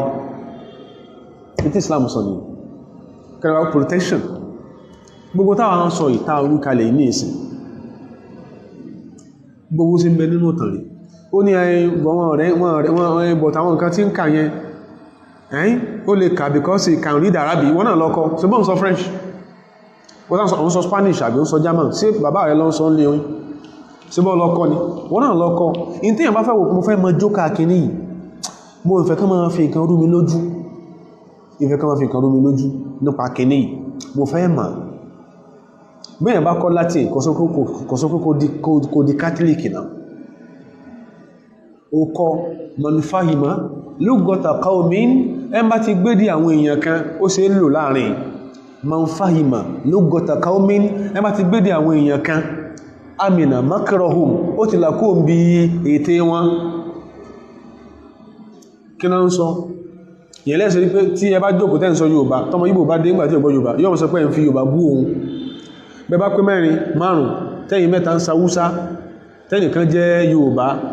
sọ pé ń ṣe kí ni o ẹ̀fẹ́ Hausa bú ó sí lọ ká Hausa yẹn man fahima whoever understands the language of a people ẹ bá gbé dé àwọn èèyàn kan amina makrahum he has safeguarded himself from their schemings ó ti lára ẹ̀kọ́ bí ètè wọn ìtànàbí sọ fún wa nìyẹn sallallahu alaihi wasallam èyí táwà ń sọ ní pé ànábì tán sọ fún wọn pé ànábì is this ànábì is that tí wọ́n náà gbàgbọ́n èyí tànàbí sọ kalẹ̀ láwọn tí wọ́n já àwọn mùsùlùmí sí náà implement yìí èyí tá parí ẹ̀ láàárọ̀ yìí hurriyatu at-tadayyun freedom of religion for the Jews and Christians under an Islamic government so ilé máa sẹ̀sìn wọn tó bá rí ká tó bá dẹ̀ dódódó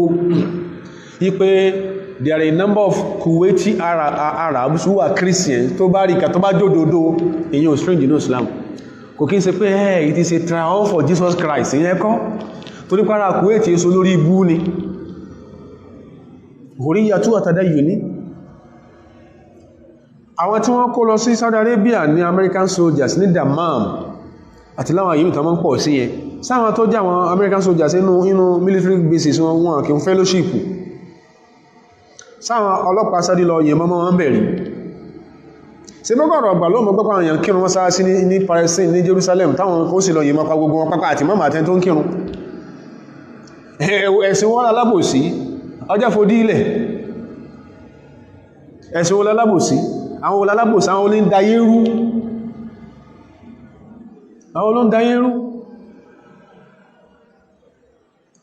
àwọn nǹkan tí tó ṣe pé before kí Angela Merkel kó tó di German Chancellor it was a party to the Colorado Convention of 1978 àmọ́ tí wọ́n discuss in mẹ́nà ṣe bí rọ́tí wọ́n máa ń pa ní pé OIC kan wá sí Nigeria 1991 kankan tí ó jẹ́ tó OIC sọ sí bá àmà ìwọ ọmọ tán discuss ní Colorado Convention of 1978 Michael was there as a participant. I'm not discussing now. Èyí tó dẹ̀ discuss náà carry out ní Iraq ní 1991-92 tó tún carry out ní 2001-23. Ibẹ̀ yẹn kọ́ là ń lọ. Gbogbo nǹkan lè yẹn mà. Ẹ̀sìn wọn lálábòsí. Hurriyatu at-tadayyun, freedom of religion.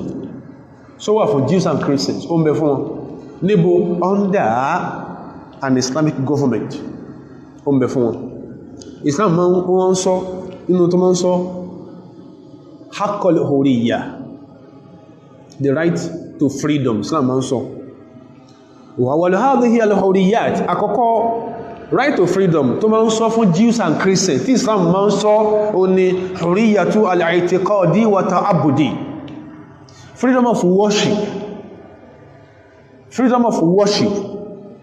and freedom of conscience. Islam máa ń sọ fún Jews and Christians tó bá ti ẹ̀ka tó mọ̀ rí. Ànábì dé Madina sàṣẹlẹ̀ ó bá Jews ń bẹ̀, ìran bíi mẹ́rin làwọn ìran Jews ní Madina, ìran mẹ́rin ni wọ́n, ìran bíi mẹ́rin: Banu Nadir, Banu Qurayza, Banu Qaynuqa àti kan, ìran bíi mẹ́rin ni wọ́n. Ànábì dé bẹ̀, Ànábì ò lé wọn kó mẹ́. Jews ń ṣèjọsìn ní Madina táwọn bí jẹ́ kí tó jẹ́ president kò ní lára. Jews ń apply òfin ẹ̀sìn wọn, wọ́n dẹ̀ uphold the religious symbols wọn ní Madina. Ànábì ò lé wọn, Ànábì ò fáyé ní wọn lára. Wọ́n náà máa tó jẹ́ sí pé Islam bá kọ́ aká fáyé ní wọn lára ó ní. Nígbà táwọn Jews sá lọ Morocco àti Turkey seeking asylum, ará Morocco àti Turkey wọ́n lé wọn padà, wọ́n incorporate wọn lọ́kàtàn dáńgbàtàn kó dẹ̀ ní an open mind. tó yẹn gan tó ní fact ní an open mind, má ti ní preconceived positions kó tó máa kà kò ní sí ọlànfàní. Ní an open mind, ìwọ ló lè fọ́kàn Kùránì, ó lè fọ́kàn, ó lè sí. tó bá rẹ̀ tó gbé Kùránì dání ọmọ ṣífà ọmọ gbọ̀n. ìtawà ta ní biblical version over 28 different versions. Ilé wo ògbí náà, alábìwẹ̀ òjò náà, ṣe máa kọ́kànlẹ̀ bá ká ní ẹwọ́n náà máa ká. In tó jẹ́ lómi olùkọ́ nípa Islam kò yóò fọ́kàn pọ̀ tẹ́bá kọ́ yí sára àwé ẹlòmí olè fọ́kàn. Ó lè mọ́ ní wọn fẹ́ fọ́kàn, wọ́n ti sọ pé tọ́ ti fọ́kàn, ó ní Kùránì wọ́n sọ pé ó wà magnetic. Gbogbo rọ́tọ́ ń pa fáwọn èèyàn nìyẹn tí wọ́n ń pa fáwọn èèyàn. Àwọn àwọ̀ ibi apààyàn, wọ́n ibi agbésùnmọ̀mí.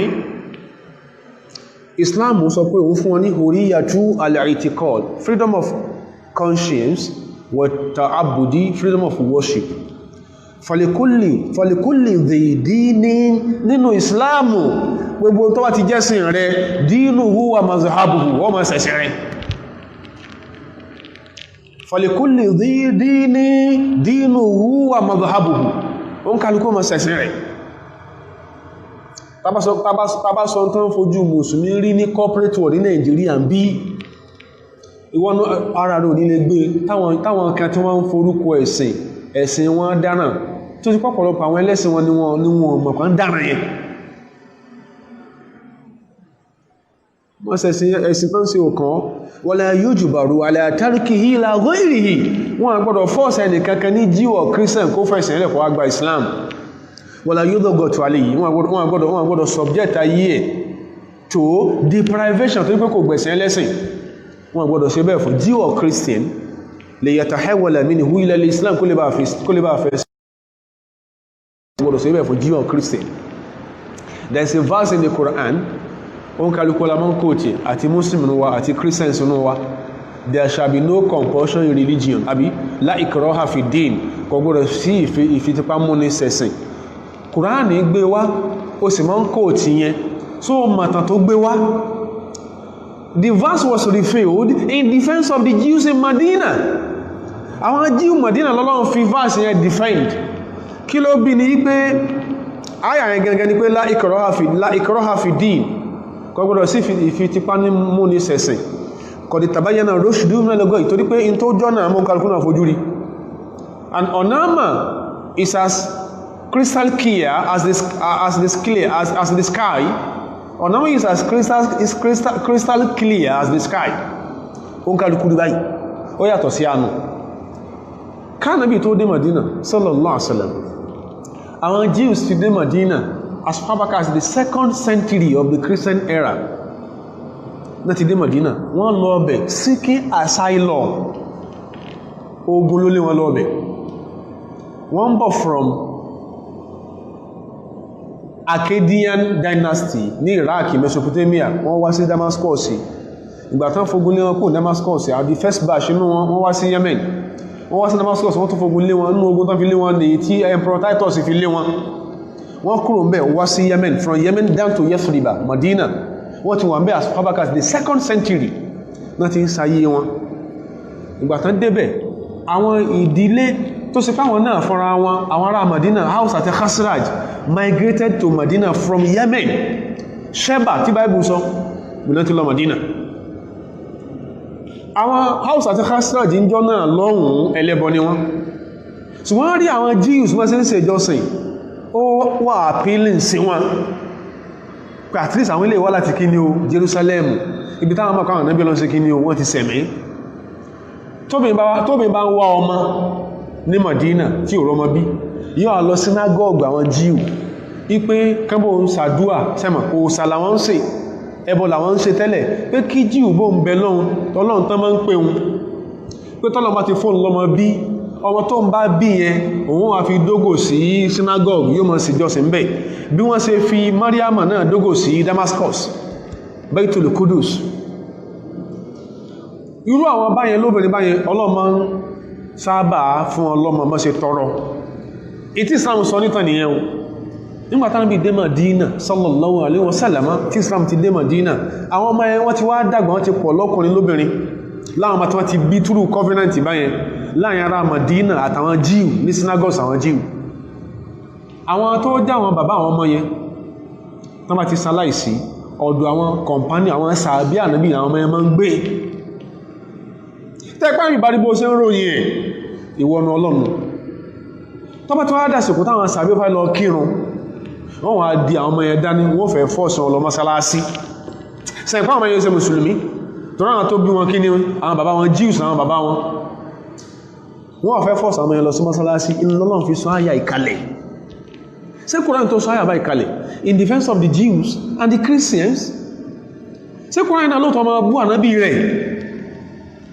Ló sọ pé ànábì yẹn ọlánàbí olóndí evangelism in Jesus Christ lọ́wọ́ ó sì mọ́ sófò. Ànábì ń dí evangelism in Jesus Christ lọ́nà wo pẹ̀lú tá ń sọ yìí. Nítorí ọba mọ́ èèyàn máa ń bèèrè ẹni. The verse is in the Quran, Quran chapter 2, Suratul Baqarah. Ibẹ̀ ni verse tá ń ka ìwà, Aya 256. Wọ́n tó ní pé òfò tán fi ṣe ọ̀pọ̀lọpọ̀ èèyàn ní pé kó má ka anything Islamic, kó má ka. Verse sọ̀kalẹ̀, Ọlọ́run fi ń bá wọn companion sàábí ànábì wí, ẹ má fọ́sọ ọmọ ẹ lọ síbò ṣe masalasi. Táyà fi sọ̀kalẹ̀ nìyẹn. Inú àyà mi inú Kùránì, Ọlọ́run sọ fún sí Ọlọ́run sàṣẹlẹ̀ pé afa anta tukrihu nasa, kò yẹ kó máa fọ́ọ̀sì àwọn èèyàn, ànábì òwúlẹ̀ fọ́ọ̀sì ẹni kankan. Kò yẹ kó máa fọ́ọ̀sì àwọn èèyàn hatta yakunu mu'minina kẹ́lẹ̀ bá di mùsùlùmí, má fọ́ọ̀sì ẹni kankan. So lásán pa freedom of religion and what? Freedom of conscience and worship. Ó ń bẹ fún Jews and Christians ní Islam. Ááyà yìí tó sọ̀kalẹ̀ torí àwọn Jews ni. Tí Islam bá jẹ́ sí alábòsí, tánàbí bá jẹ́ alábòsí, wa hashahu, ànábì tí ó yẹ sọ alábòsí, irú fásì báyà ní rínú Kùránì mọ̀. Gẹ́bà nǹkan ṣe máa ń ṣe, ọ̀pọ̀lọpọ̀ verses inú ìwé Ọlọ́run tí ó sọnù, tí ó go missing, táà ní rí, táà sí lè trace ẹ̀. Tánàbí bá jẹ́rú èèyàn bẹ́ẹ̀, àkọ̀yẹ́ kábàrù kan mẹ́nu. Ìtàn tí mo sọ yìí, qala Ibn Kathirin fi tafsiri al-ayati al-ula, afá Ibn Kathir tó ń sọ ìtumọ̀ àyà alákọ̀ọ́kọ́ yìí, ó ní ay la tukrihu ahadan ala ad-dukhuli fi din al-Islam. Ẹ má fi tipátipá mẹ́nìkan wọ Islamu, fa innahu bayyinun wadihun, Islam fojú hàn, Islam is clear. Ó fojú hàn, tọ́wọ́ bẹ́ẹ̀ sí kó ṣe. A lè fún ọ ní promise pé tọ́wọ́ ti ń kírun, ààbọ̀ wáṣẹ́, ìwọ́n ó sàárè yíwọ́zù, a máa wọ́zù ni. Ẹni tọ́wọ́ ti ń kírun, ọwà kọmánṣẹ̀ tọ́lọ̀ bá jẹ́ ọkọ láyé, ẹni tọ́wọ́ ti wá kírun àbọ̀wá kọ́ntráàtì àtọ́lọ̀ má jí orí láyé kò sẹ́nìkan tí ó fún promises yẹn sin lọ́hun Ọlọ́run lè ti sàdéhùn pé àgbáyé sórí ire ni ọba tó ní wá Islamu fainahu bayyinun wadihun jaliyun dalailuhu wa barahinuhu àwọn ẹ̀rí ìtọ́ka sí Islam ó clear ó need the recommendation letter from anybody kó tó ra any of the literature of Islam ó need the letter wà mìkan lọ́ra SS Peter and Paul lọ́ṣọ́ tó kún SS Peter and Paul wọ́n ní library tó kún fún kíní o tó kún Arabic materials lọ́ọ̀bẹ̀ Kenneth Dike ní uppermost floor ní Kenneth Dike wà bá Arabic materials in their thousands níbẹ̀ lọ́ọ̀ka ẹni kankan tí tó fẹ́ fayé ní ọlá òsí Islamu yìí la yahtaj ila an yukra ahadun ala dukhuli fihi Islamu bùkátà sí kan fọ́sẹ̀ ẹni kankan kó tó di musulmi wa sababu nuzulil aya in tó jẹ́ káyà yóò sọ kalẹ̀ kama dhakaro al-mufassirun gẹ́bà àwọn fún ní tafsir sí sọ in tó jẹ́ káyà yóò sọ kalẹ̀ yubayyinu janiban min ijazi hadha din yóò padà ṣàlàyé one of the enigmatic areas of Islam àwọn tí wọ́n jẹ́ kí Islam wò pé irú ẹ̀sìn wo lélẹ̀ tàbá ṣàlàyé nǹkan yẹn faqad rawahu ay rawa al-mufassirun an ibn Abbas àwọn afọ́n tafsir gba àwọn gbọ́rọ̀ ìwádọ́tọ̀ Abdullah ibn Abbas ó ní kanatil mar'atu takunu mẹ́kìláàtàn ẹ̀tìrì ní Madina kánà bí ò tó dé Madina kanatil mar'atu takunu mẹ́kìláàtàn ìtumọ̀ ní pé kọlílátàn nasli ojú ọmọ máa kan obìnrin Madina kánà bí ò tó dé bẹ̀ fataj'al ala nafsiha yóò wá sàdéhùn yóò make covenant pé in aasha laha waladun tọ́lọ ń bá fún lọ́mọ nígbà já sí pé ó ti sòsàsòsà pé yóò wá tàwọn Yẹ̀húdí lọ kẹ́mọ̀ ń bẹ lọ́hùn Ọlọ́run tí wọ́n tẹ́tìrí tọ́lọ́run wọn bá fún lọ́mọ anto hawidahu òun jọ jẹ́ Jíù yóò máa ṣe ẹ̀sìn Judaism kana yaf'alu dhalika nisa'ul ansar fil jahiliya àwọn obìnrin Madina máa ṣe bẹ́ẹ̀ gbà tí Ànábì ò tí dáàrin wọn falamma ujiliyat Banu Nadiri ìgbà tí wọ́n padà lé àwọn Yẹ̀húdí Banu Nadiri kúrò Madina túrú bìtúrẹ́ àwọn tán lé wọn kó Madina sẹ́ gbọ́dọ̀ wọn láwọn yẹn ń gbé kana fihim min abina'il ansar inú àwọn ọmọ tí wọ́n ti wá bí yẹn táwọn ìyá wọn ti make a covenant pẹ̀lú Judaism as a religion àwọn ọmọ yẹn wá sẹ́kù faqala aba'uhum àwọn bàbá àwọn ọmọ yẹn wá ń sọ yí pé la nada'u abina'ana ní jẹ́ káwọn Jews máa kó àwọn ọmọ wa lọ ya'nuna la nada'uhum ya'taniquna al-yahudiyya àwọn ní jẹ́ káwọn ọmọ àwọn kí wọ́n embrace Judaism as a religion فأنزل الله عز وجل هذه الآية لا يقول لهم سوايا يكالي kìí àfíà mùsùlùmí àti mùsùlùmí ayà ń sọ̀kalẹ̀ in defense of the Jews, the Jewish children àwọn ọmọ Jíù tó ṣe pé àwọn bàbá wọn fẹ́ fi tipátipá sọ́nà di mùsùlùmí àtàwọn bí ti dé tó yẹ sí covenant àwọn àyà wọn ni pé Judaism ni wọ́n ṣe lẹ́sìn sí mọ́ wá ń kọ́ ń gbódé ń kájútà rí lọ́tí ń pamọ́ Islamu ẹlòmí àwọn sọ gẹ́bà àwọn ẹran kan ṣe máa ń ṣe ní mùsùlùmí bí Ambali mùsùlùmí bí Muideen àtàwọn tó máa ń pẹ̀rẹ̀ wọn lóòkọ́ tó máa ń pẹ̀rẹ̀ wọn bí Mariama tí wọ́n ní change orúkọ tí wọ́n sọ fún yín pé ẹ̀sìn àwọn ẹ̀sìn tí ọba wa sí jẹ́ tó ń jókọ mùsùlùmí ìmí ò sọ fún pé òun mọ Kùránì látòkè délẹ̀ Kùránì wo ló mọ̀ ó lè mọ Kùránì káyé ọ̀dà rú ìmí ló mọ́ náà àti iná nínú tí Kùránì sọ àwọn iná ọlọ́mọ parọ́ fàyàn pé ẹ̀sìn àwọn ọ̀dá o ẹ̀sìn àwọn àfá àwọn ọmọ pìtì tí ọ̀dá ń pa àwọn Christians àwọn tí ń parọ́ fún yín ayé wọn dáa ni wọ́n wá bá yín ayé wọn ọ̀dá ẹni tó sì pé ìjọ tí ó lóun jẹ́ mùsùlùmí kìí kírun o ìjọ tó lóun jẹ́ mùsùlùmí kò mọ Fátíhà o ìjọ tó lóun jẹ́ mùsùlùmí ìkẹ́kẹ́ tí ṣe lẹ́sìn ò sí o àwọn onímọ̀ máa sọ fáwọn èèyàn tí ìṣe mùsùlùmí pé Islam sọ báyìí pa wọn wọn ní wọ́n tọ́ka sí ibi tí Islam ti sọ wọn ní rí tọ́ka sí àfikán sọ wá níbi gbà ìyàwó ọmọ rẹ̀ ewu àwọn ìsọkúsọ báyìí irú àwọn nǹkan báyìí táwọn èèyàn bá ti ń sọ yóò mọ elicit reactions tí ọ̀dá tẹ́ pé bí Islam ṣe sọ yìí tó bẹ́nu ìtàn ọ̀gọ̀rọ̀ àwọn tó kọ ìtàn yìí pọ̀ dáadáa láwọn tó jẹ́ European Christians tán kan tá ń sọ yìí tán kọ́ níwèé inú wọn ni Victor Robinson inú wọn ni Robert Briford ó kọ̀wé kọ́pẹ̀ ní In the Making of Humanity inú wọn làwọn yẹn wọ́n kọ àwọn nǹkan tá ń sọ yìí níwèé inú wọn ni Gustave Le Bon French historian torí Macron bá pé irú tó ẹkọ́ kà nìyẹn inú wọn ni Gustave Le Bon French historian inú wọn ni Leopold and another French historian inú wọn ni wọ́n kọ́ tó pọ̀ tí Macron lè kà tẹ́nìkan bá ṣe irú nǹkan bá tó ṣe ṣé irú tó ẹkọ́ yẹnu olórí nìyẹn ẹ̀yin náà ẹ̀dá ṣe sáà pé o rí ìrùn sọ níjọ́ tán ní kí Buhari ó sọ̀rọ̀ tí ọ̀sán tó ti ọlọ́sán owó tó ń bu tó ní kọ̀sán tó ti ọlọ́run in tí Macron sọ yẹn náà ṣé orí ìrìn lè pé kíyàn sọ orú nǹkan báyẹn tí ò ní dá wà láàlẹ̀ kò sì jọ lójú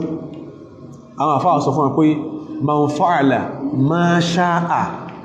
laqiya ma sa'a ẹ má ti ṣe tó bá wù irun tí ò dá ní wọn bá pàdé ẹni tó ṣe pé kó tó dàgbà tó wà ní tí ń bẹ́gbẹ̀ ìyá rẹ̀ sùn ẹ sọ orí pípé tí ó bẹ lórí ẹ̀ ẹni tó kó tó dàgbà tó sórí ẹ̀ lè pé rí ikó tó dàgbà tó bá ń kọ́ mọ́ bẹ́gbẹ̀ ìyá rẹ̀ sùn so tẹ́gbórí èèyàn bá pé èké ṣe tó ẹkó jẹ́ rí aṣọ olórí gidi nìyẹn in tí ìlú òfin ní jóná and the truth be told ká ní pọ̀ wọn bá wùwà ẹran tó kọ rẹ̀ tó symbolize irú ẹni tó dẹ́rù irú àwọn mùsùlùmí báyẹn tán dẹ́rù yẹn ní France wọ́n bá náà bí there is an existing law to which we pledge our allegiance ní France àbí òfin bẹ́ẹ̀bẹ̀ irú èyàn báyẹn ẹmú pé ilé ọ̀dá France rú ẹ̀bá rí tí ìjọba ó ṣe fún bọ́sá jẹ́ sí pé tán ṣe ní sáà pé kò í ṣe pé yọ́ndà ṣẹ̀ríà náà ń gbé ní France dépò pé wọ́n ní ṣẹ̀ríà kọ̀ tí ó ní ẹlọ pa ẹmbá bú ànábì ìtàn ṣeun tẹ́pínú inú tẹ́bá fẹ́ lò fi Islam irú gbogbo akọ wọn tí wọ́n bá kú àfáà wọ́n sanwó ẹ̀jẹ̀ fún family teacher tán pa òfin Islam ní ó bú ànábì right ṣùgbọ́n ẹ subject ẹni to the existing French law to which you pledge your allegiance as a French people ẹ wo tó fi France ó sì ẹ wo ti New Zealand tẹ́pà mùsùlùmí bẹ̀ fẹ́ react at least àwọn mùsùlùmí tó bẹ́ New Zealand going to 1 million ìsọ́n ìsáàsọ kékeré ló ń kà tán fẹ́ react sí New Zealand ní tí ò ní gbiná yóò gbiná ẹran mi àwọn sọ pé àwọn mùsùlùmí yẹn ń da Europe rú sí kò ní tọ́fà bàbá rẹ̀ lébẹ́ lára àwọn tí wọ́n yìí mọ́pá kínú rí ó dùn so ká ní pé in tí wọ́n ṣe nìyẹn ọ̀yẹ̀ wọ́n wà ń pìkì rú àwọn ìbáyẹ̀ tó nínú ṣẹ̀ríà yìí bí odidi community kan bá pa ẹnìkan tí ìṣe pé ṣẹ̀ríà kọ̀ọ̀tù ló ní ẹ lọ pa tó didi àwùjọ kan bá pa ẹnìkan yálẹ̀ ní ẹjẹ́ mùsùlùmí àbí èsè mùsùlùmí tán bá yí pa ṣẹ̀ríà ní gbogbo yéjú wọn ní ẹsà kẹpa ṣùgbọ́n nígbà tó rí èyàn ò pé ẹni tí ń gbẹ́gbẹ́ ẹ̀yẹ́ tó gbẹ́gbẹ́ ẹ̀yẹ́ ẹ̀nú léyàwó tó bá ti ń ṣeré lọ́kọ láya kó tó di pó dé tó di yẹn níjọ́ tí yóò bẹ́ lé ọkọ mí ò tó bímọ mẹ́ta fún oríire olé pé kò lè mọ́ tó kàn tẹ́kúrí ẹ̀ bá pé ni òun kò tún ní make comment tí ó padà tún aggravate ọ̀rọ̀ yẹn Ànábì ní asọ̀rọ̀ ẹ̀ sallallahu alaihi wasallam gbogbo táwọn èèyàn máa ń sọ tó máa ń bí ariwo tó máa ń bí ìkùnsínú ńlá tracy díẹ̀ yìí bá sọkò sí gbà wá mọ́ ó pọ̀ gan